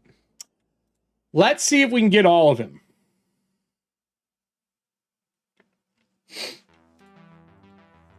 Sometimes. I will. This probably got like 30 minutes left. I'm going to see if I can grab all this. Yeah, it's not going to work. Because it's going to try to do it piece by piece. It's going to take forever. Fuck it. So my goal is to get this image of him so that I can use it for our... There we go. Ooh, that was a good grab. for our image for him. I want a character portrait for him. I think he looks dope. The character portrait is a square, though. Oh. Wow. Hold on here, everybody. Let me move Chrome away here for a second. I'm going to pull up another design. We don't need to do this. Let me just delete this. I'm going to open up Canva in another window here really quick. I got some secret stuff on here you can't see that I'm working on. I know it'll be in the top pieces. So here, now I can pull it back up for you. So I've been making all of our characters in here. You can see this is how I'm making like our add-on pieces and stuff like that, right? Super clean, super easy, right? Right? What's up, Paladin? Welcome. So I'm going to quickly duplicate her. We're going to delete all this because I actually don't want the frame or anything. We're just going to delete it all. I just want to easily upload him and size him to a square so we can put his art in and then we can start making the character.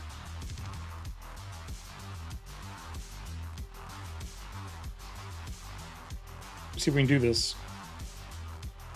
So this is our Cyclopean Psy Knight we're going to build. That's pretty good. I like that. All right. This is going to be Psy Knight. Cyclopean. I'm just going to put Psy Knight. No, I'll do both. All right. We don't have a name for him yet. So hold your horses, everybody. We're going to just do the current page. Done. And download. And then I'm going to use this to put our boy in. Once that's done downloading, just bring up our PDF. And let's talk about building our character here. We've done this numerous times. This will be our third one for our Solodark games. Let's see if this one works. Boom! Got our Cyclopean Knight here. Oh, it like shrinks him down. Weird. I don't want to get it. But it is what it is. So let me close this. All right. So our goal is today, we're going to make our knight. We're going to roll his stats. We're going to use Shadowdark rules. We're going to go through all the stuff for Shadowdark.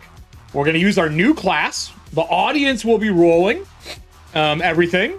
So you guys will be rolling up our stats and what we got and what we're doing and all that kind of crap.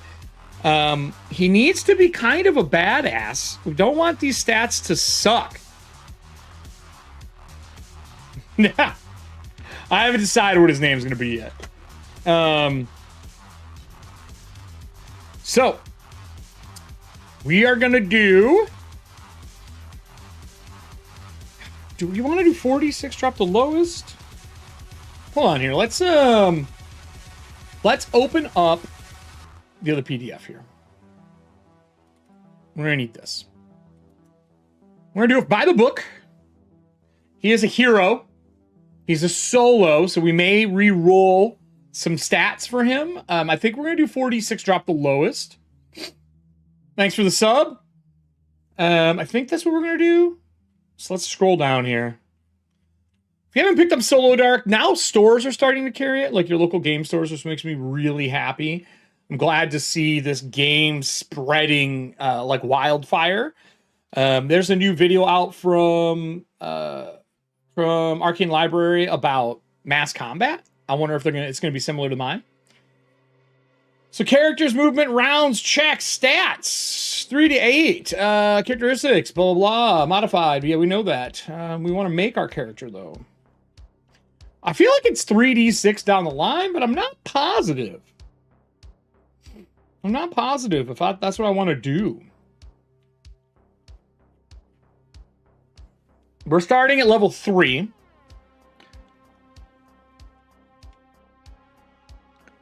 So what page is this? 14. 14 is going to be our reference page, everybody. That's the one we're going back to all the time. Right? So page 15 is stats. 3d6 in order. All right, everybody. We know that because we're making a specific class for the show, that we have to have a certain stat. So let's quickly look at this. Right? This is the class that we're doing. Close this.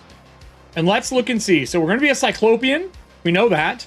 We haven't picked what our Eye of Prophecy, if we're going to take Eye of Judgment, which one we want.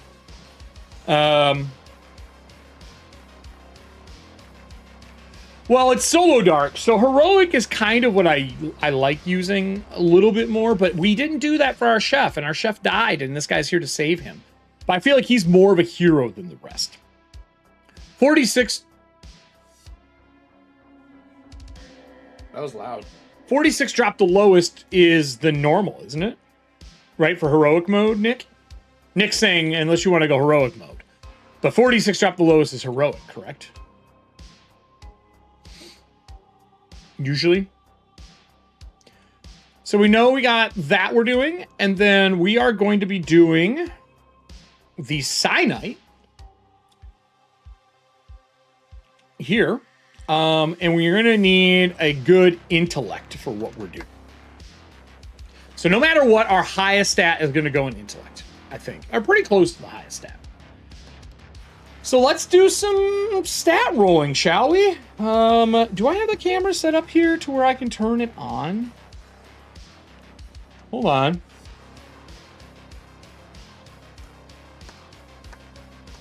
I don't have it on this one. I guess the audience has got to roll.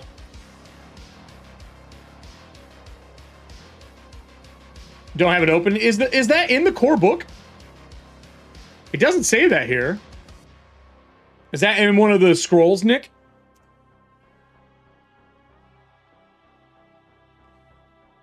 Because I'm tempted just to roll them down the line. Roll physical dice here.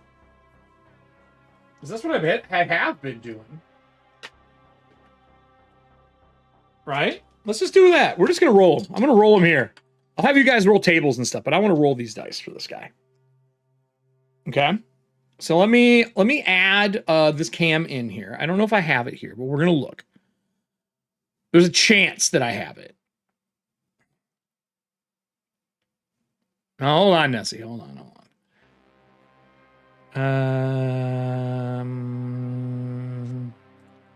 Pupper cam? Let me see if Pupper cam...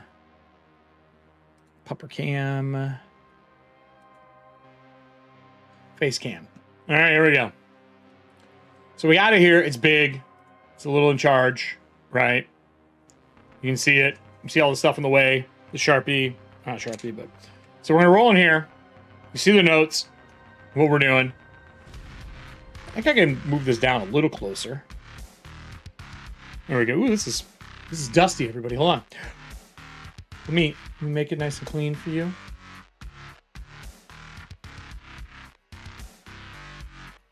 Hold on, you guys are just rolling dice for no reason. I'm going to roll them manually. And we're going to write them down.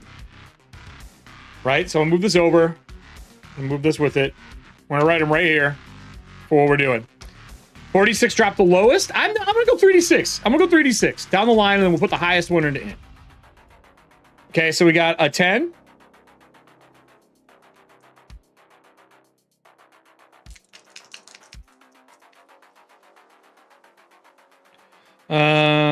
Wow, this is good.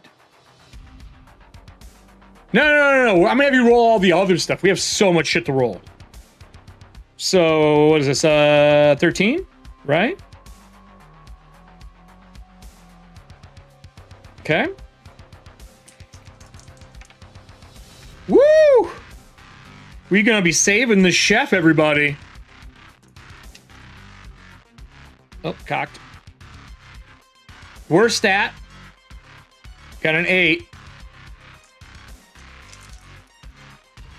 Ooh. Another 8. Got some good ones, though. We need one more. Come on, high number. Come on, high number. Do you guys want to roll the last stat? Give me 3d6. You guys can roll the last stat. You can roll the last stat. If yours is higher than mine, we'll use yours. If yours is higher than mine, we'll use yours. 3d6. Nah, I'm not doing heroic. Fuck that. He can survive. He's already gonna be 3rd level.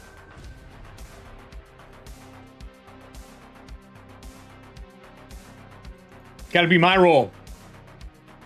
1. Not a good start. Not a good start. There's already no way you're gonna beat me, but we'll see. Otherwise, we'll use this.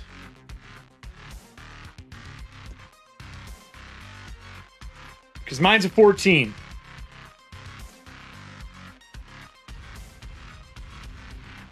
Question mark? Any more?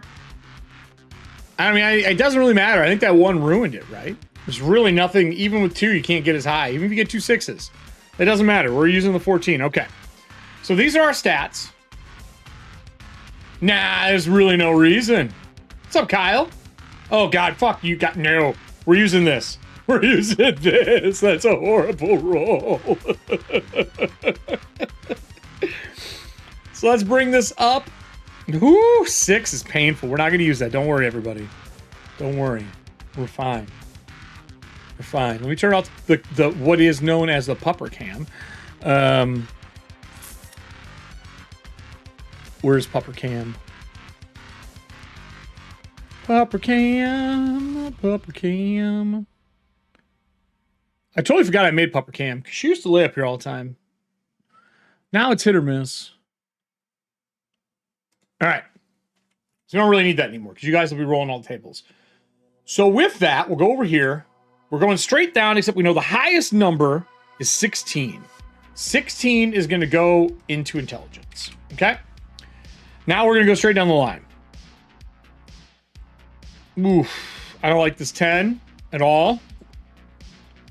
We might do the swap too. 13. 8. 8. 14. All right. I think we put Dex because we're wearing plate mail. We're not gonna go straight down the line. We're gonna make Dex an 8. We're gonna make Con a 13. And then we're gonna make this a 14. And our one-eyed person is not gonna be charismatic this time. We're gonna go like that.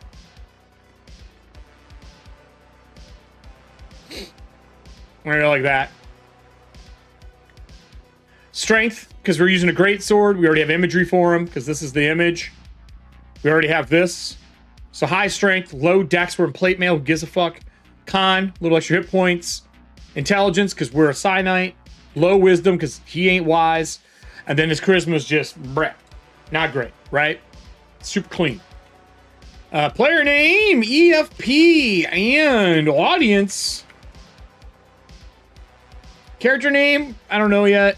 He is a Cyclopean. Cyclopean, we don't know the background yet. We are going to be rolling 2 different backgrounds. We're going to be rolling the ones here, and then we're going to be rolling the ones from Breachers that I have not added into the doc yet. Experience, he's level 3. So I think... I always forget this. I don't remember. I don't remember what I want to do for that.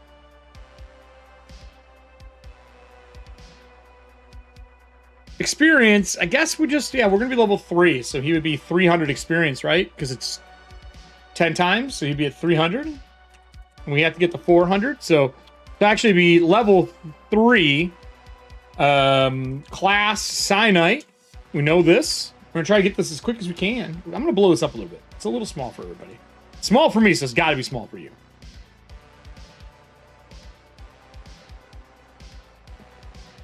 It's not going to be the name.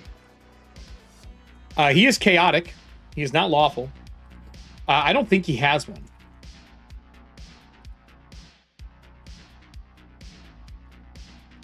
No. No. I have too many L's for names right now. Way too many. Experience would be at 0 because he needs to earn 0 of 400. 4D 040. He's at 0 because he's got to go up to the next one. Wouldn't it be to 4? It's times 10. So it'd be 40 experience if he's level 3. He starts at 0, needs to get to 40, right? He'd be at 0 right now. It was Leela, by the way. Okay. I have names for the Cyclopeans. I'm going to use one that makes sense for the setting. I did not make titles yet, though. Ooh. You'd be an Ocular Knight right now. We don't have a name. I'm just going to leave it blank for now. I hate when people don't fucking center these boxes. Like, you made this great PDF, but why is this shit not centered? Like, did you not fill in your own forms and then fucking move them? Infuriating to me. It's infuriating. Power them to the left then. Make them... it's fucking all over the place. Anyway. Ancestry details. No, it is not, Nick. It's not. I know. I'll edit it after the show once I have everything filled. So let's go up here. Do we want him to have rolling a natural 1 on attack or damage, gain advantage on your next roll, or Eye of Judgment? When you roll max damage, when you roll max damage, target takes a will DC or wisdom DC 12 check or becomes frightened of you until they break line of sight. I like Eye of Judgment. Do we want to do extra damage? Or do we want advantage on bad damage so our next roll hits for sure? Or do we want judgment?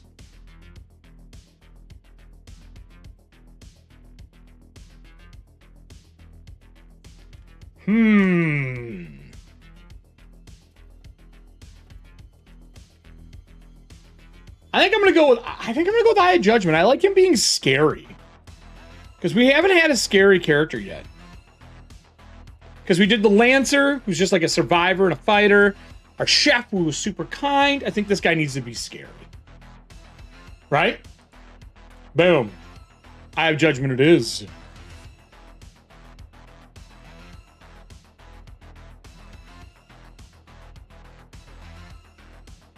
All right.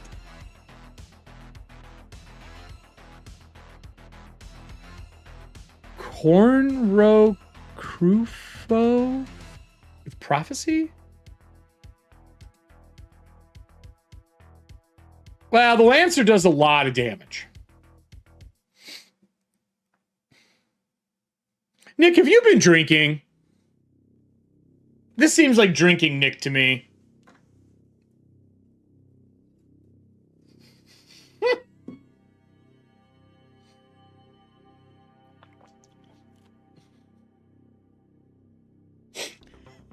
He's like, yeah. They put these dice back. So I think we're going to go with the Eye of Judgment. Because the other one just gives us a chance to hit the next time. I mean, rolling a natural 1 on attack. Actually, I want to test this. I take that back. I want to do Eye of Prophecy. I want to test it because I don't know how it's going to work. How many names we got here? 1, 2, 3, 4, 5, 6, 7. Give me a D8. Give me a D8 in chat for the name. I like all this. I like Eye of Prophecy. That's true, I did. That's why I was asking him. Nick's doing some drinking today.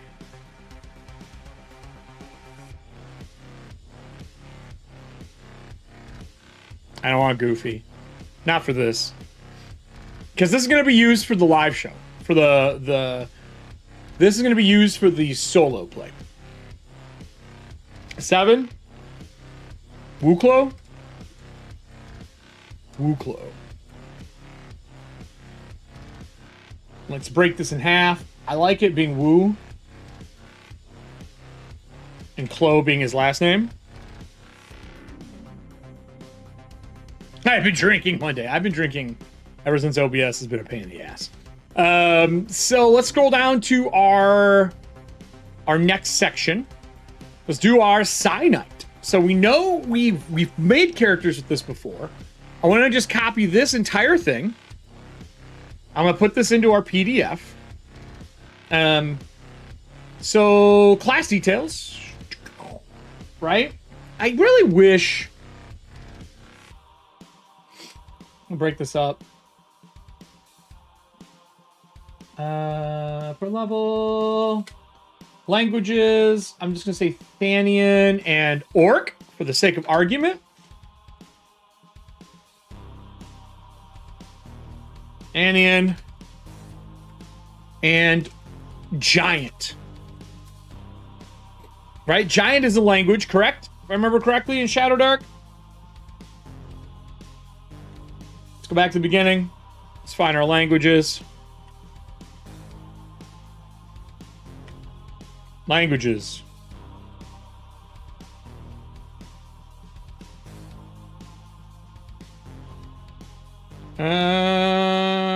Giant. Boom. Okay, so we have Giant. Perfect. Perfect. All right.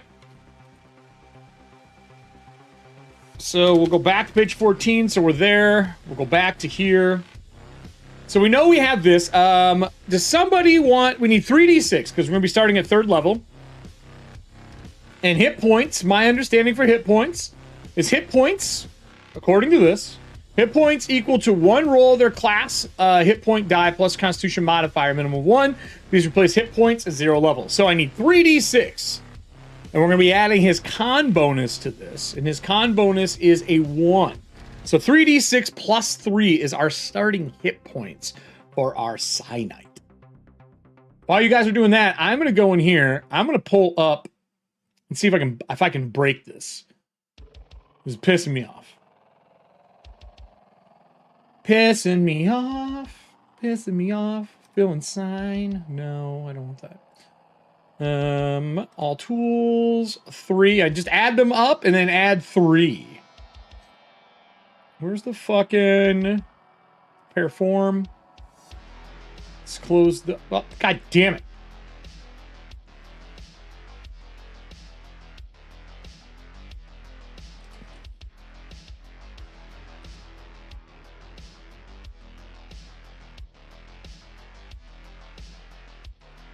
This is coded.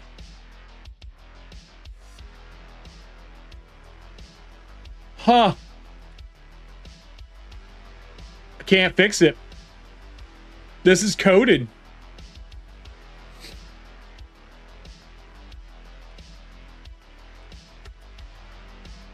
Fuck. What is this here? You guys are making the weakest possible.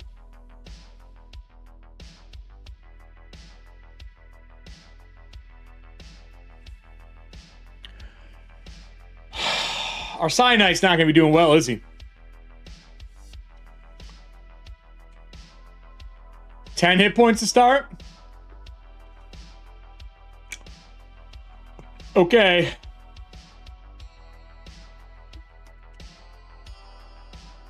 No, stop it.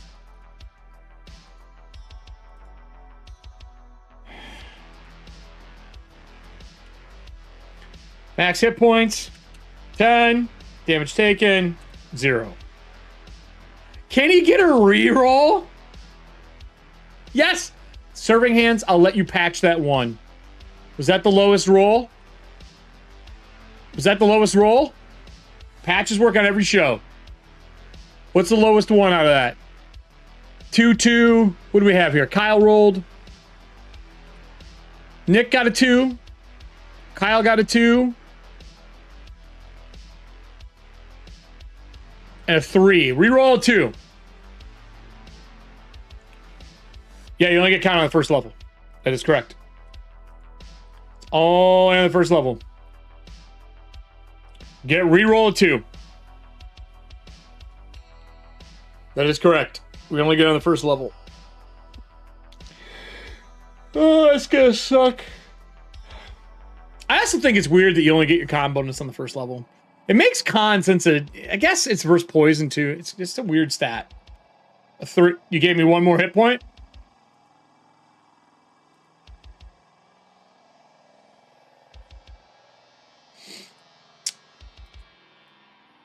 So 9 hit points. So great. Maybe he'll get better on his next level. Maybe he'll get better on his next level. We also have Psyblade. We're gonna put that here. I wish this thing had more space. I don't like how small the space is on this sheet. Because all this has got to go in. Every one of these have to go in.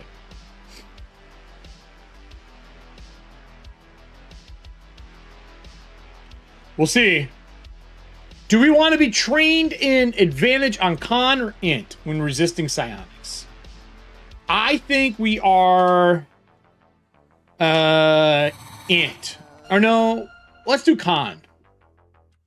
Trained, con, advantage on save, on rolls versus psionics. Psionics. Actually, we'll do int because we're more than likely going to encounter int powers than psi powers, right? So we have that. Manifesting, you know, you can manifest psi power. We'll roll that up. Choose if you have advantage. We did that. You gain 1 power every level. That doesn't really matter. We're not going to put that in here. I do want an arrow. Hold on here. Copy and paste arrow.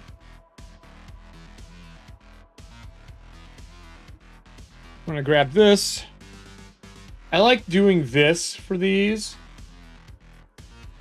Fuck, I didn't mean to do that. I like having bullets, and it's really hard to add bullets in this, so I copy and paste arrows to make it easier. Like so, right? Because you can read it then. This we might have to shrink. That's pretty big. So we'll do Eye Prophecy. Boom. Okay. Pretty good. Pretty good. Overall, we're okay. We'll make it. Now we get the roll for first level and for third level. So if someone can give me 2d6 and another person give me 2d6, we're going to add them together and we're going to get our Cyanite talents to start. Our 2 Cyanite talents. See what we get.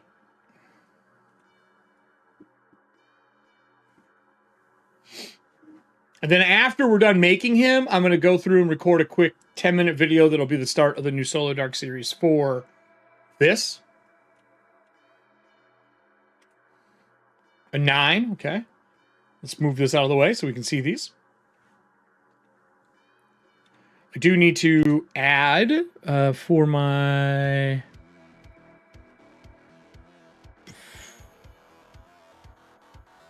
episode stream. Yeah, delete this. While you guys are rolling this, I'm going to add some video in so I have it ready to roll. Where are you at? Where are you at? Where are you at?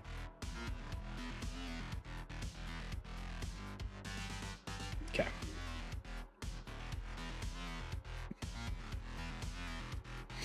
So we got a 9, which is +2 to strength, int, or +1 to melee attacks.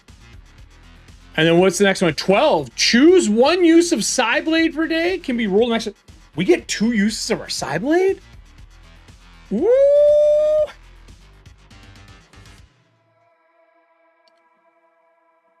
Okay, so do we want to raise our int, another point.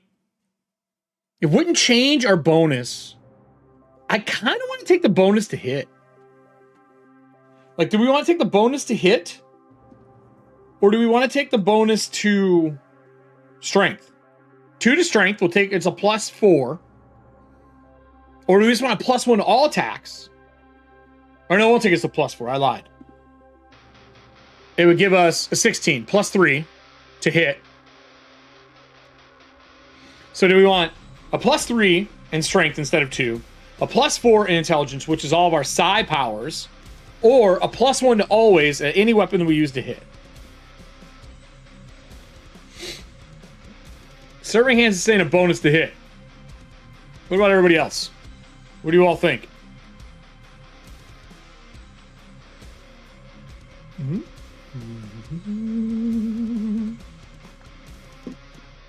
What does everybody else think? That, I mean, the bonus to int will let us also get our powers off more often. Because a lot of our psi powers are going to be based on intelligence.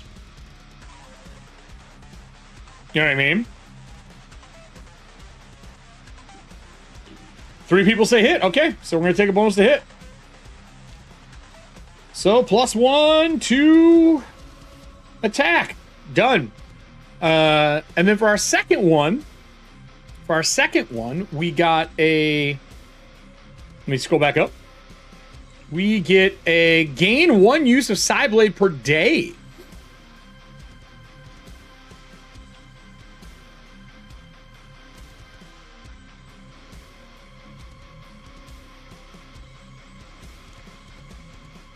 This needs to say, so basically if we fail this check, we can't use it again for the day. That'll let us use it a second time. So even if we fail once, so Psi Blade twice a day. 2 per day. And that means that if we fail the IDC, which is the intelligence check of 13, if we wouldn't summon it, we would still get to try again because we get 2 uses a day, which is huge. All right. So we've done all this. This is done. So we have our weapons, our armor, our hit points. We know our languages. Train defense, int power. So now we get 1 power every level. Reroll duplicates. So we're going to get 3 psi powers out of the gate. I still feel like this innate psi power, I don't know if 1 a day, 1 a level is good. That means by level 10, you have 10 psi powers. I'm tempted to make it on even levels or something. I really feel like this is too powerful. You gain 1 power every even level. You know what I mean? I know Nick and I talked about this at length when I was designing this, but I feel like it might be too much. So let's test it, everybody. It's time to roll for our manifested power. What we started with. I really want a firepower. Really bad for this character. So I need 2d6, and we're going to be rolling it 2d6, 1, 2, 3, 4 times. 2d6 4 times. That's going to take us across the chart here. So you'll have psychosis, your discipline, the uses per day, your range, and your target.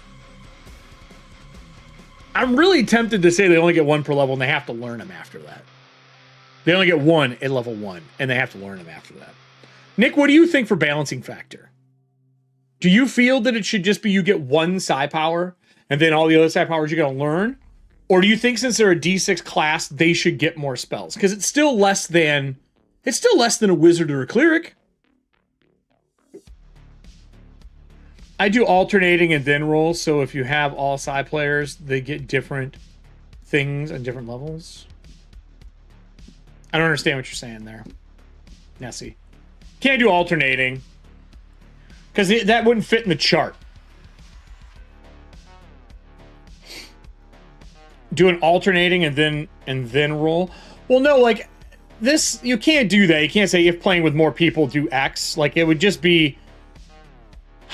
I would say you get a power every level. That means by level 10, you have 10 psi powers. Wizards have more spells than that by level 10. That's my thought. Or you'd say you get 1 power every... Oh, it's every even level. I'm an idiot. I'm an idiot. I'm an idiot. I didn't even see my own fucking ruling. It's every even level. So we only have 1 power.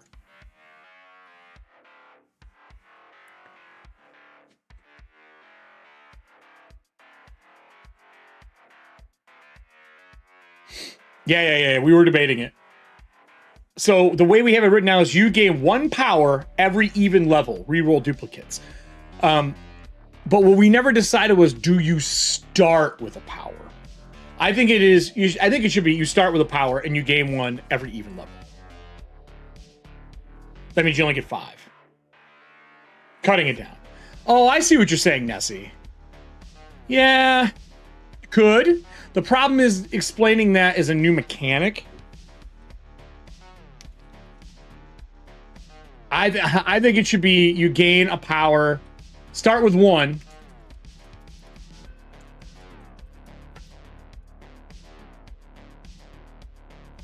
And then gain 1 power every even level. So we'll have 2 in total.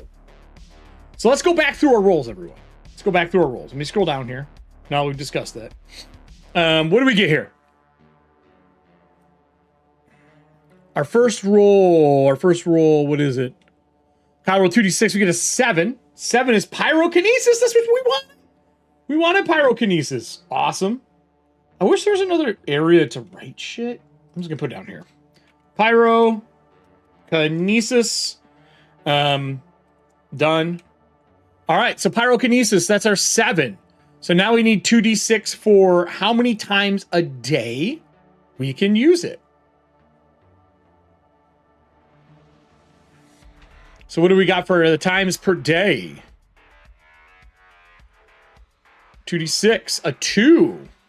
Good roll. Uses, we get 2 a day. That's 2 a day.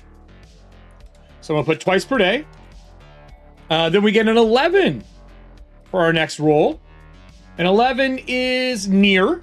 Perfect. So near. Pyrokinesis, twice a day. Our range is near. That's fine. I'm fine with that. And then we need a target. Roll again. 2d6 for the weapon. 1 more. 2d6 for the target, I should say.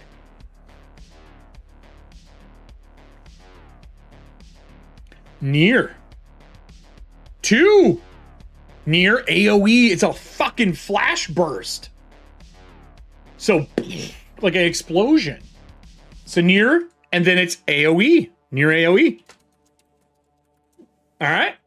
Pretty clean. Let's look at pyrokinesis and what pyrokinesis is. Pyrokinesis, we have to choose if we want to do a d6 fire damage to side blade and weapons or ignite a target on fire. I think he ignites people on fire. I think it's a d6 fire damage in a near AoE is an explosion. 1d6 fire. Twice per day, near AoE blast. Boom. So now we have a burst, which, by the way, let's just look at this art. It does match our guy pretty well. He's got this fucking flaming hand. So he can just burst people in front of him. He's got a little bit of that spell blade kind of feel to him. I dig that. I dig that. So now we got to do this again, but we're going to do it for level 2. It tells us to re-roll if we ever get the same exact thing across. So we're going to need 4 sets of 2d6 again. Yeah, flash grenade. Yeah. Exactly. And we have enhancers we can add later on. So now we need 4 sets of 2d6 again for our level 2 power. Cool thing is our people can, or our Cyanite can learn from other people. And he just wore a helmet. And that helmet allows him to get information and power from people by training. So we're going to do another one of these powers live when we start the episode. I don't know if we're going to do it tomorrow or the day after. Depends on time. So we got a 5. Is that our first one? 2d6, that's a 5. So that gives us psychometabolism, which is great. Psychometabolism is a fantastic power set. I'm excited for this. Maybe we'll get some healing. We could really use healing. You know what I mean? Psychometabolism's a 5. We rolled a 5 again. 2 uses a day again, everybody. So 2 per day. We need some more. So that was our 2 for the 2 per day. And what's next? What is next? We need 2d6 2 more times. We need our range. We need our target. Self is what I really want.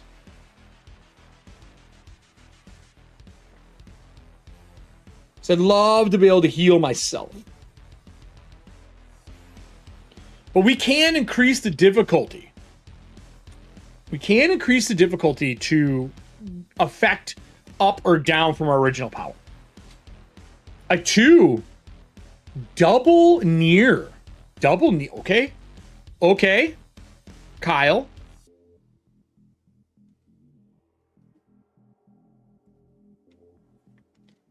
Yeah, he rolled a 5. Yeah, I got that. That 5 was our uses per day was 2.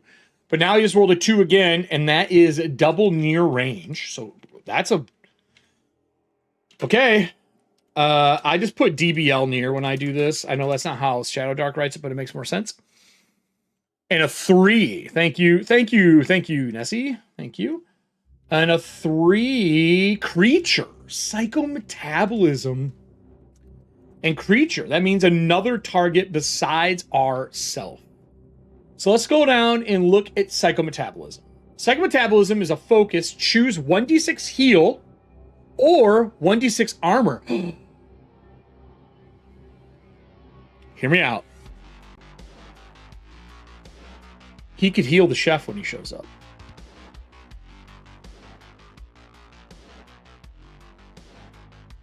That means he could walk in, boom, heal our chef to get him alive, and fight the giant with the chef, which means we would have 2 characters to play for that opening scene for episode 1. If he can get the power off. I think we have to take healing, right? I think we have to take healing.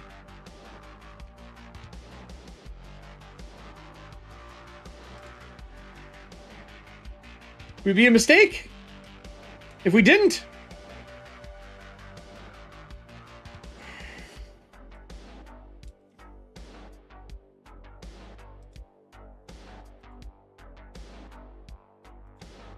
Why is this showing?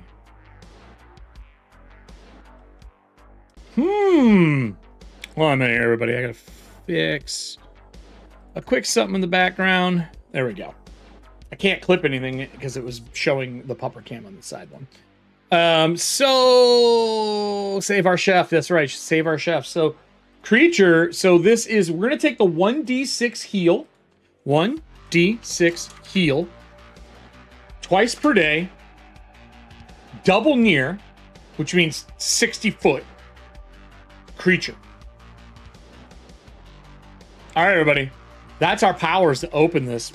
So as a reminder to everybody, with our powers, when manifesting a power, you can increase the DCT, which is the difficulty class tier, to add one of the following tiers. Add a general psi enhancer, change range. This shouldn't be increased. This should just be change.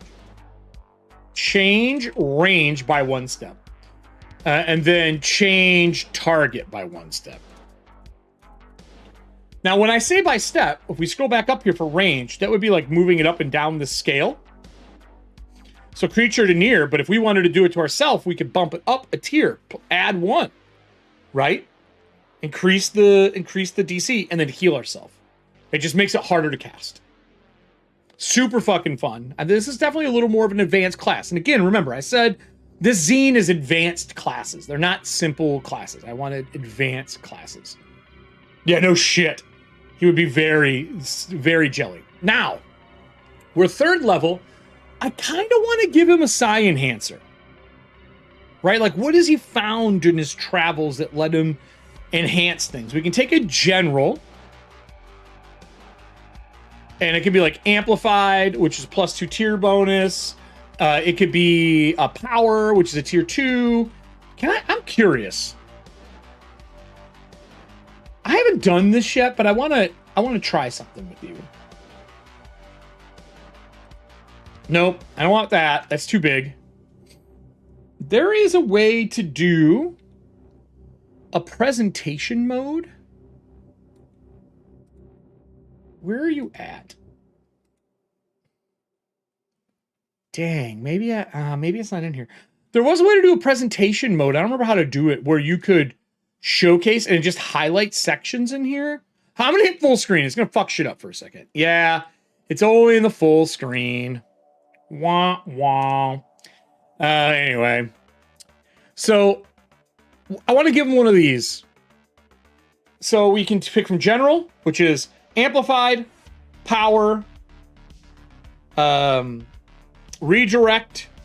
If it's psychokinesis, which we don't have, we have pyro. Split target, uncover. These are like, if things are behind cover, it's easier to hit them.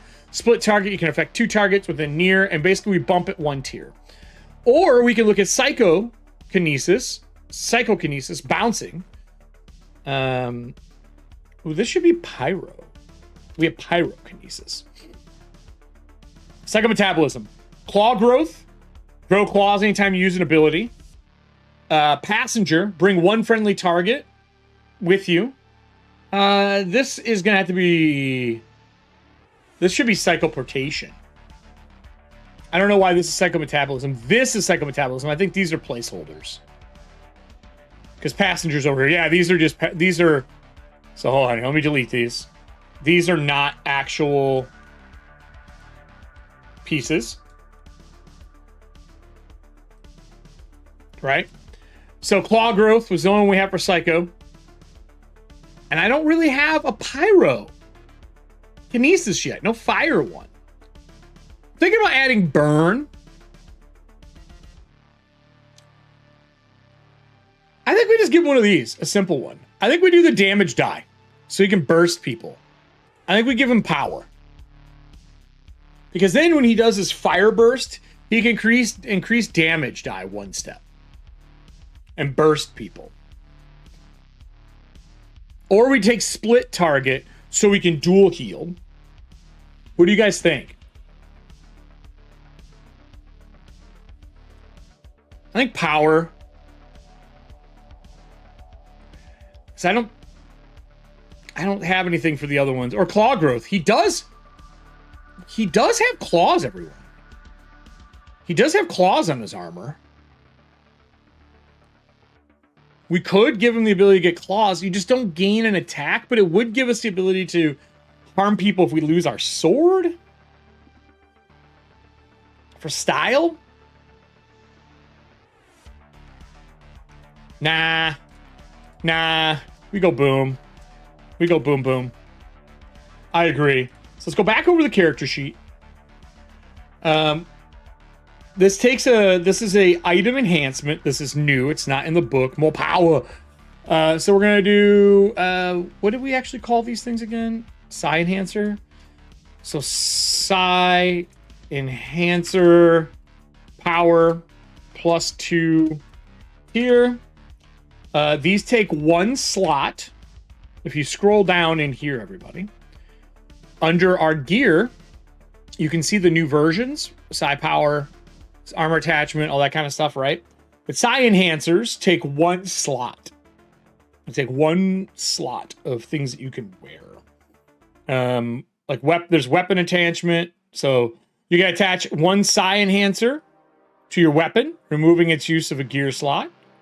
And you pay for that, right? So we could put it in our weapon and it wouldn't take... I think we put it in our gauntlet. Let's do it in armor. Right here. You can attach 1 psi enhancer to your armor, removing its use of a gear slot. So let's just put 0, and let's say that it's in our armor. Because he's got that huge fucking chest beacon. Right? Oh, anyone opposed to that? Because look at this. Look at this dude. He's got a fucking chest beam. So we'll give him a little bit of that. So we gave him the side enhancer piece. And there's cost. It's 10 per tier, 10 gold per tier, 1 per armor. So we only get the 1. But it makes sense for us to have that power gem included. That could be that big centerpiece, right? We finished our roll mishaps of things were going to happen to us. That's all in here as well. So we have our basics. We have our basic setup for what we're getting. Now we're going to go back to our PDF. We're going to look at the class talents we've done. We've done our hit points, backgrounds. So we have this background, but we are a breacher. So let me pull up my breacher backgrounds.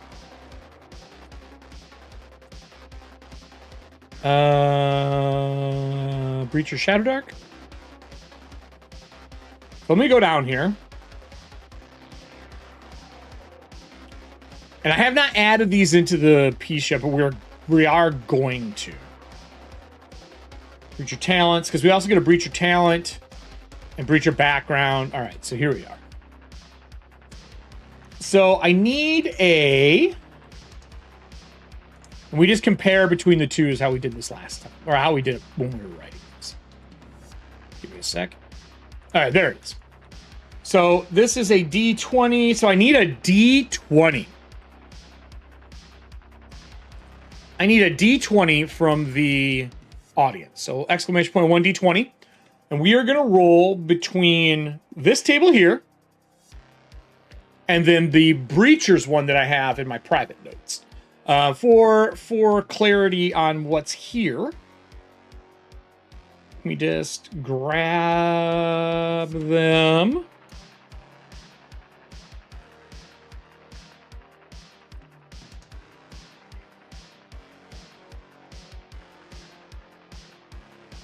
We got 11. So you can be a mercenary. You fought friend and foe alike for coin, right? Or in mine, an 11 is a waller. Ooh. So a waller, so let me clarify this. This is from my notes. A waller is someone who is born in the wall. And being that Cyclopeans and the new Beastman race that I have, the Ancestry, are born inside the wall, a waller's pretty good because that means that they know how to survive in here.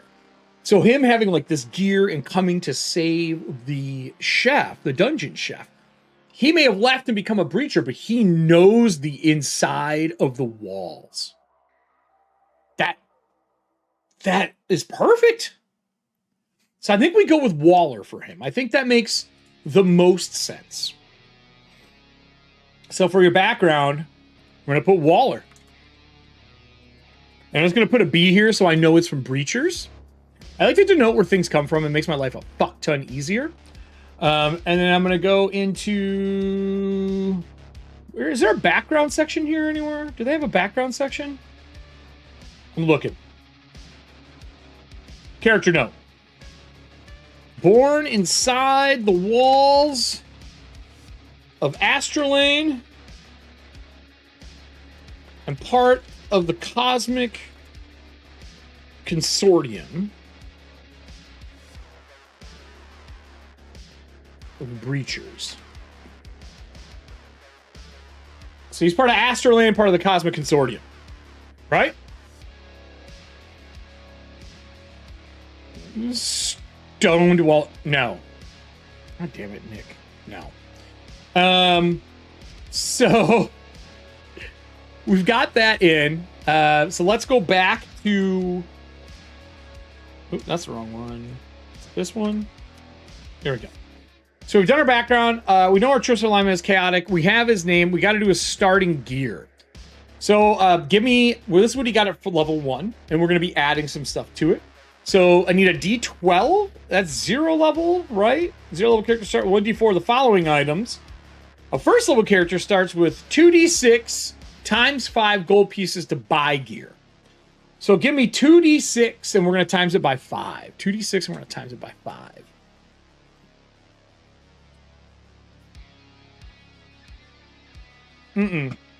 My apologies. I misread it. 2D6.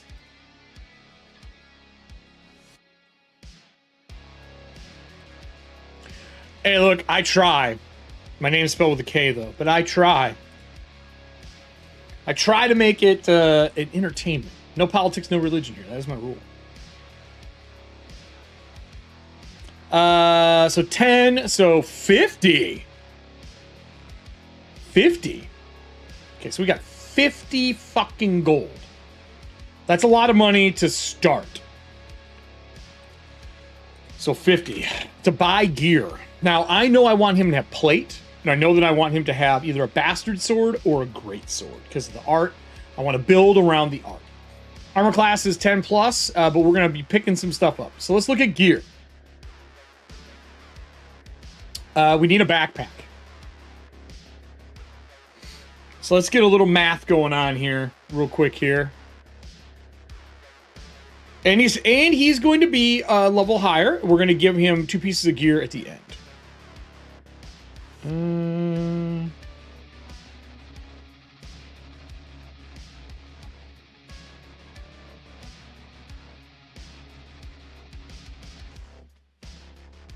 So let's do this. So I'm going to do 50 gold. So -2, we're going to give him a backpack. Right? So we know we want him to have a backpack. Backpacks are pretty cool. For those who don't know, the backpack, it holds all the gear you can carry. Don't lose it. I want to give him one of the special breacher items. So I made a bunch of items in this game to kind of help with making the game feel like its own setting. One of the breacher items that you can get is a, where's it at here? A breacher bag. Breacher armor. Hold on here. Breacher goods. I think it's called a journeyman's bag. It is a journeyman's bag. A sojourner's bag. Sojourner's bag. And it gives you an extra 2 slots of gear you can carry. So let's give him that. I think that's one of the items I want him to have is a sojourner's bag. Because you're in the wall for long periods of time. Sojourner's backpack, and this is +2 gear spots. Right? Boom. So we gave him +2 slots. Super clean, super easy. We're good to go. And then I want to do... Let's go back to here. I think we give him a crowbar. Do we want to just give him a kit? Don't they have like kits in here? Let's give him a crawler's kit for 7 gold. So we'll do another 5 on top of that. And we're just going to give him a crawler's kit because that gives him the backpack, the flint, the torch, the rations, the iron spike, the grappling hook, like all the shit you need. So let's do a crawler's kit. I don't know if this knows what a crawler's kit is. I just want to see if it pulls it up. What's the total weight on a crawler's kit? Backpack, quantity 1. So 1, 2, 3, 4, 5, 6, 7. So it's 7 slots. 7 slots. So we're just going to put 7 here. Right? And then this is going to be -2. I want to see if it does the math. Yeah, crawler's kit is a go-to in this, right? So now that gives him everything he needs. Now we got to look at plate mail. He can't afford plate mail, but I want him to wear plate. The art for him is most definitely plate. So we're going to say he earned plate mail at some point in time. I had this, some point in time, he earned plate mail, right? So let's just give it to him. He has a low dex. So it's 3 gear slots. Okay. We're going to go up here to armor. Armor. Plate. Does it know it? 3 slots. Is it called plate mail in here? Plate mail. I just want to see if it does it. Because this number's wrong. Because it's not adding the armor. And it should do the math. Because the armor math is just you get a 15. And we don't have a dex, so it's perfect. So that's my pilot sword class. So this would be a 14, and you can't type in this. So I don't understand what the point of the math on this is. You know what I'm saying? You can't, I guess it's just telling you total armor is -1. Plate mail is a 15. I don't know, that's ridiculous to me. So now where do I put his armor? Where do I put that this is a fucking 3? Or 14? Where do I put it? I can't type it here. Can't type it here. Where does it go? Stupid. I'm just gonna put plate. Armor. I might put this on a new character sheet. I don't know if I'm gonna keep using this character sheet. You turned in breacher coins for him? Yeah, maybe. I'm not opposed to that. Put out some new music here from White Bat.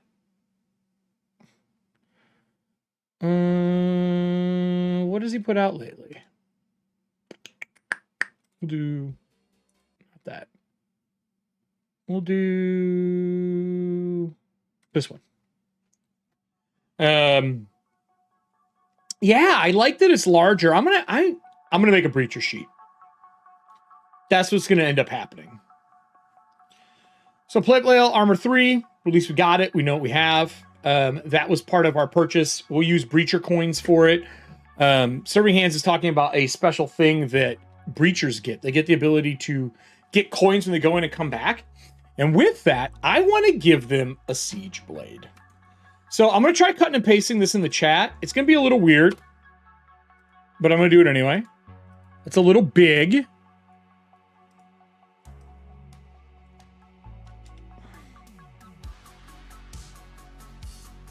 So let me cut it up to here. I have to do this in pieces. I'll do this in pieces so you guys can get a copy of it.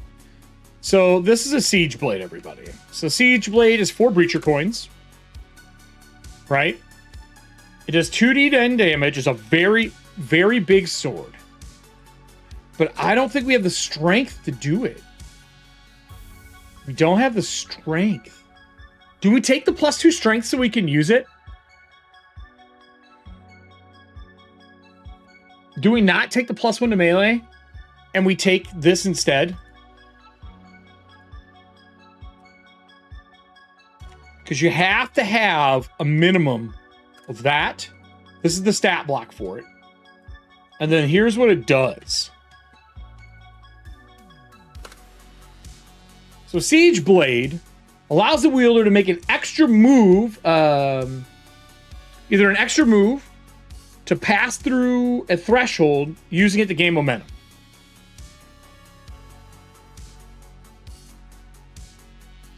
Basically allows them to breach through doors and move quicker through rooms and get things done. Effect is prying. It adds advantage on prying open closed objects. It's made to like fucking snap things open. I think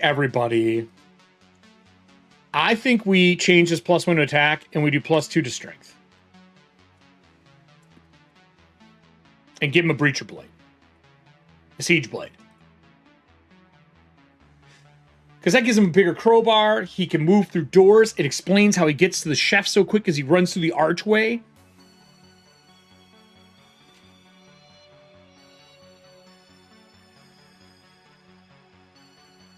All right. That gives him a big weapon. So +2 puts him at a 16.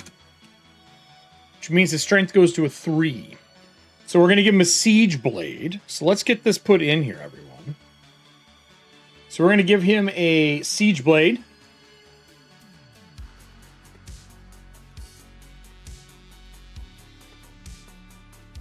How many slots does the siege blade take? 2 slots. Type is slashing. Range is close. No, wait. Yeah, close. Damage is 2d10. Now, you don't add... If I remember correctly, you don't add your strength bonus to damage in this game. Right, Nick? You only add it to hit. You only add it to hit. So he's doing some good damage. I can't swim, and I do have disadvantage on stealth. But I don't really think he's a stealthy dude. No, he's not a stealthy dude. I will put that down in my notes. We're currently at 43 Gale. Or, god damn it, gold. That's pretty good damage. Properties. Then I'm gonna copy and paste this stuff for a siege blade. There's nowhere to put items on this thing either, which I don't like that either. So I'm just gonna put here advantage, pry, open, and then we get free move through doors. Done. Peripheral vision is a joke, and maybe it's he's not a stealthy dude, yeah. So he gets an extra move to pass through doors, gaining momentum. And then he gets advantage on prying open objects. There are variants that we can add to this later on. We can add a phase variant. We can add explosive variant to the sword. There's some other things that we can tack on to the Breacher Siege Blade. So boom, he's got that, right? That's his thing. Attack modifier. Stat is 3. He gets nothing from class. He has nothing from talents yet. Nothing from an item. Nothing from other. Nothing from... Nothing, no damage modifier. No talent modifier. No item. No other. Now, we do have to roll one more thing. One more thing. He's FF character. You tell me I'm wrong. I mean, I guess. I don't know. We need to look at Breacher abilities. So there are Breacher talents in this game. The way Breacher talents work, every time you level in Shadowdark, you gain HP and a new talent on every even level, right? Like that's when you roll your odd levels, you roll your talents for your class. Every even level in Breachers, you gain a Breacher talent. So since we are second level, well third, but we've passed second level, that means we get a Breacher talent. So I need a D20 from the audience to determine what his Breacher talent is going to be. So you get your class talents on odds, Breacher talents on even. It's because you're going into the wall. It's super dangerous. You usually don't make it out. You have to survive long times away from everything. It's perfect. He's Cloud in front of the one eye. No, he's not. Hair in front of one eye. No, he's not. He's not Cloud. Although I do love Cloud. I won't argue that. So I need a D20. Let's see what his Breacher talent is going to be. And this is going to be a mode of play. Breacher talents are going to be a mode of play that get added into the game. Which I'm excited for. I don't know. I think the idea of modes of play make the games interesting. A 19. A 19. Okay, so in here, a 19 is the following. Hoarders, because remember, you're going in and out of the wall. Hoarders buy smuggled items from you. So that means that you, Hoarder's Point, anywhere you go to a Hoarder's Point, they will buy items from you. And Hoarder's Point, for setting purposes, there's Hoarder's Point usually right before you exit a wall. Or sometimes hidden in the wall. Or sometimes in the city. And you can take your smuggled items and go sell them without the Breachers Union taking it from you. So you got a way out. If you get those smuggled items out, you have a way to sell them with no problem within your district you're in. So he's good at getting things out. He steals things and sells things. Right? He's got a good talent. So I'm gonna bump here. I'm gonna do this. I want. Where's his talents at? Here? Sure. We'll go like this. We're gonna cut this. We're gonna go like this. And we're just gonna put a B here, B2 for Breacher level 2. So he's now as good at selling things. Sure. Whatever, Nick. Yes, you can sell all of the stones.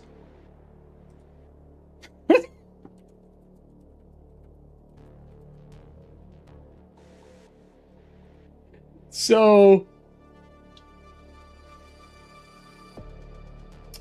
So here's that part all done.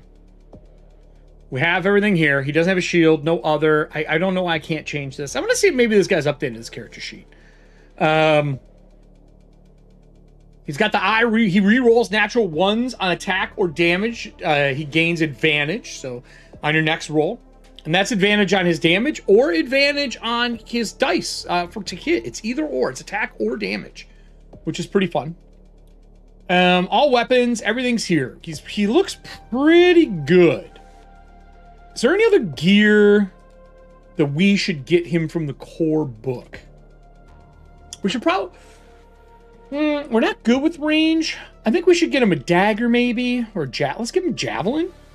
Let's do a javelin. And I think he needs a javelin. No, because he can just use his fire for his ranged attack. I don't want to waste a weighted slot for that.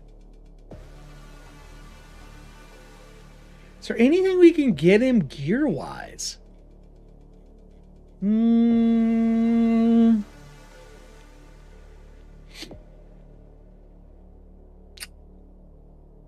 just get him some more. Could be. I can't. I wish it worked to me. It didn't work for me. I just get a headache. What else would I want to buy him? We got 43 gold left. You know what? Let's go back over here to our table. Let's go back over to our table. Where are you at? Hold on here.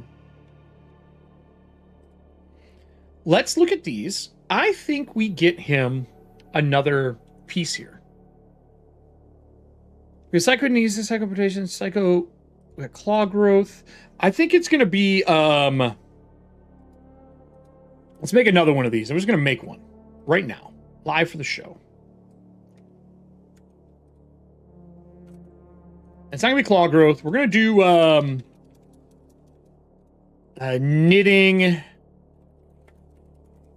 knitting flesh. What I want knitting flesh to do is help in healing. Right?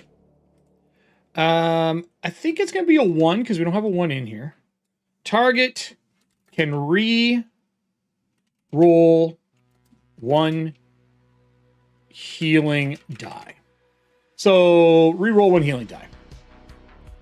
We call it advantage, though. Target gains advantage on 1 healing die. So now we can heal flesh better, right? So we're going to take a knitting flesh, one of these. So let's go back over to our character sheet. Let's pull him up. And then we're going to do 1 healing die. So the way I think this should be done, I'm going to move this breachers thing over here. The way I think this should be done, we'll go down here. We already have our 1 psi enhancer. We're going to do psi enhancer, knitting flesh. We're not going to add to anything. It's +1 tier. +1 tier. Not crying tears, everybody. Regular tier. Right? It's not in anything, so that means it takes 1 slot. Our plate mail already takes 3. I think this is supposed to calculate it. I'm just going to put 0. See if it changes it. Then we're just going to put 3 here. That's easier. So we got slots left. We've spent, how much did that cost us? For a psi enhancement,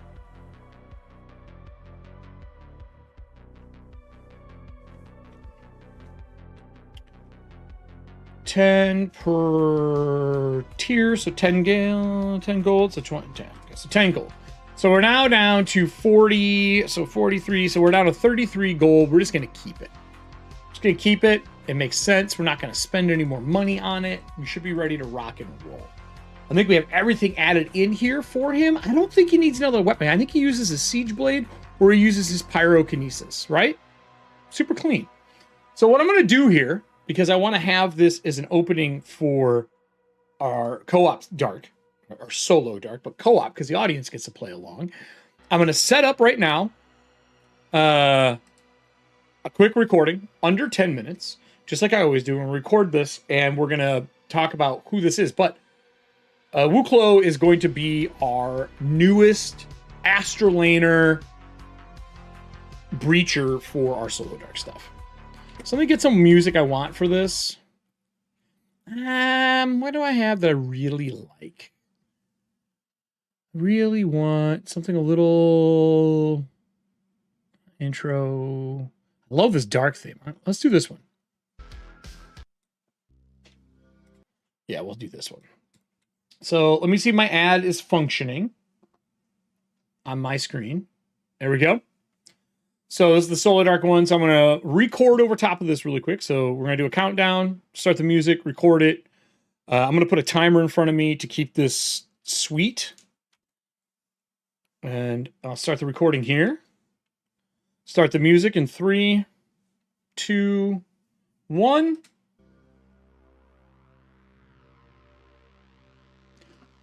Hey everybody, if you missed the live show, don't worry. We're going to recap a little bit of what we did. There's a news section and all this other stuff, but today we're going to talk about our brand new character that we've built for co-op dark, or solo dark if you know it, but I play with the audience. You get to join in these games, and we decided we needed a new character. Our dungeon chef had something happen last episode. I don't want to ruin it. So we're making our Cyclopean Psy-Knight, a brand new ancestry and a brand new class for Shadow Dark that I designed because I wanted these things in the game. So here's what we did. We took a live show and we built out this together. We rolled our stats. We built the whole 9 yards. He's a level 3, and I want to show you what it is so that if you're getting ready to watch the series, you also know what this character can do. It's pretty easy. If you haven't played any form of Shadow Dark before, Shadow Dark wants you to make a character and be playing as quick as possible. So this is what it looks like. EFP and audience is what we're doing. This character sheet is one I picked up off online just so I had something a little more space in it. I will be making a breacher one in the future. I'm going to slide this over and let's talk about what's on the page. What we have made today. What is this character that we did? So at the end of the last episode, our Psy-Knight showed up to where our dungeon chef is, and more than likely, he might be able to save him after these rolls. We knew the only thing we want to do, since this is solo dark, we get to make our own rules. We wanted a high intelligence because the class uses a high intelligence. And then we went through and put all of our stats in. You'll notice our strengths is 16. We rolled really well on the talent table, and we got a +2 to a stat. We decided to go with our strength to make him a little stronger to be able to carry a new weapon that you can find in breachers. Cyclopean is our ancestry, and when you are looking at Cyclopeans, you do have the ability to take more than one option. I wanted my ancestries to have a little bit of an advanced feel to them. You've probably seen me talk about the zine I'm currently working on, but you have 2 different eye-based abilities that you can use, the Eye of Prophecy and the Eye of Judgment. We went with the Eye of Prophecy for the Cyclopean. Rolling a natural 1 on an attack or damage, you gain advantage on your next roll. This specifically means you gain advantage on your d20 roll if you're rolling a hit, or if you rolled a 1 on your damage, the next time you rolled a hit on your next attack, you can re-roll your damage. So if you rolled a 1 on that d10 and you really want to hit harder the next time, you get to re-roll that. It's a taking the advantage concept from Shadow Dark and kind of leveling it up to the next thing. You'll find more about that when we go in and we start actually playing this together as a group. So let's talk more about our character. What else did we do? So he's got the Eye of Prophecy. He can use all swords. He also gets a pretty decent armor. His armor is all armors and shields. He also has hit points that are okay. I'll be honest, we didn't roll too well for our hit points, everybody. We tried, but in Shadow Dark, you only get the rolls and you get your Constitution bonus once. We ended up with 9 hit points. It's okay. We rolled a power that'll help us out, but we're not the tankiest. But we have good armor. On top of that, our languages, Thanian and Giant. Thanian is what beasts and creatures speak, and Cyclopeans come from that part of the setting, or just in your own game at home if you want to add a Cyclopean. They have that kind of bestial quality to them. They're trained in intellect advantage on rolls versus psionics. When they get attacked by psionics, they get advantage on those rolls. That makes them hardy versus other psionics. We gave them plate mail because the art that we have here for them, and we have our psi blade, which allows us to make a duplicate of the blade that we are wielding. Has to be within near. You roll an attack and damage once, apply it to both or same target, so you can split target or same target. Psi-Blade can be moved within near on a successful focus roll. Psi-Blade ignores 2 armor, resets after rest. We have a big blade. This Psi-Blade is going to be doing some truckloads of damage, everyone. This is an advanced class, and we're using a magical weapon that we are now manifesting as well. So, remember, the damage is going to be high for this class. They are a combat class. If they were using any other weapon, it would duplicate that. If they used a short sword, a long sword, a bastard sword. We just have a big one that happens to be a special blade, and we're playing a solo game, so it works. We only got 9 hit points. They're born inside the walls of Astrolabe and part of the Cosmic Consortium of Breachers. This is a certain union within the game. The new zine will have the Breacher gameplay mode that you can use. With that, you get some new talents on your even levels and not just your odd like you do with your classes. They have the Siege Blade. It's a gigantic, huge, as the audience has said, cloud-based sword where he can run through doorways, giving him momentum and pushing himself along and giving an extra move action if he moves through a threshold, like opening a door. Nothing's worse than breaching a door, and when you breach that door, you don't get to do anything. We all want to be able to move and attack afterwards, right? I did. I don't like having to walk up and open a door and do nothing. So we're adding that in. On top of that, the Siege Blade has the ability to pry things open between its weight and how it's built. The end of the blade kind of forked and made to open things up like a pry bar. So we have advantage on that, just like if you're carrying a pry bar, except it's built into the sword. Kind of like a utility sword, you know, something that Batman would carry if Batman used swords. He should use swords. The new Batman does use an axe, though. That's pretty entertaining if you haven't seen it.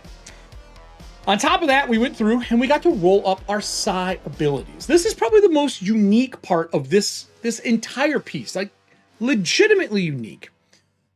When I was designing the psi-based classes, I decided the Psi Knight was going to be the first one. There'll be a psionic person later on, like a psionist? You know what I mean. Someone who uses psionics. The Psi Knight is the first one. And when you get the psionic person, when you're making your knight, you roll your discipline, your uses a day, range, and target, and you kind of develop this power as you roll it. You make it your own instead of just being a static spell that you use. Instead, you get to do these.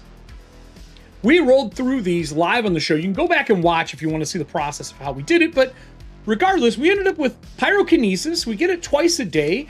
It is close range and it's near AoE, so we can blast somebody near AoE and make this fireball in front of us.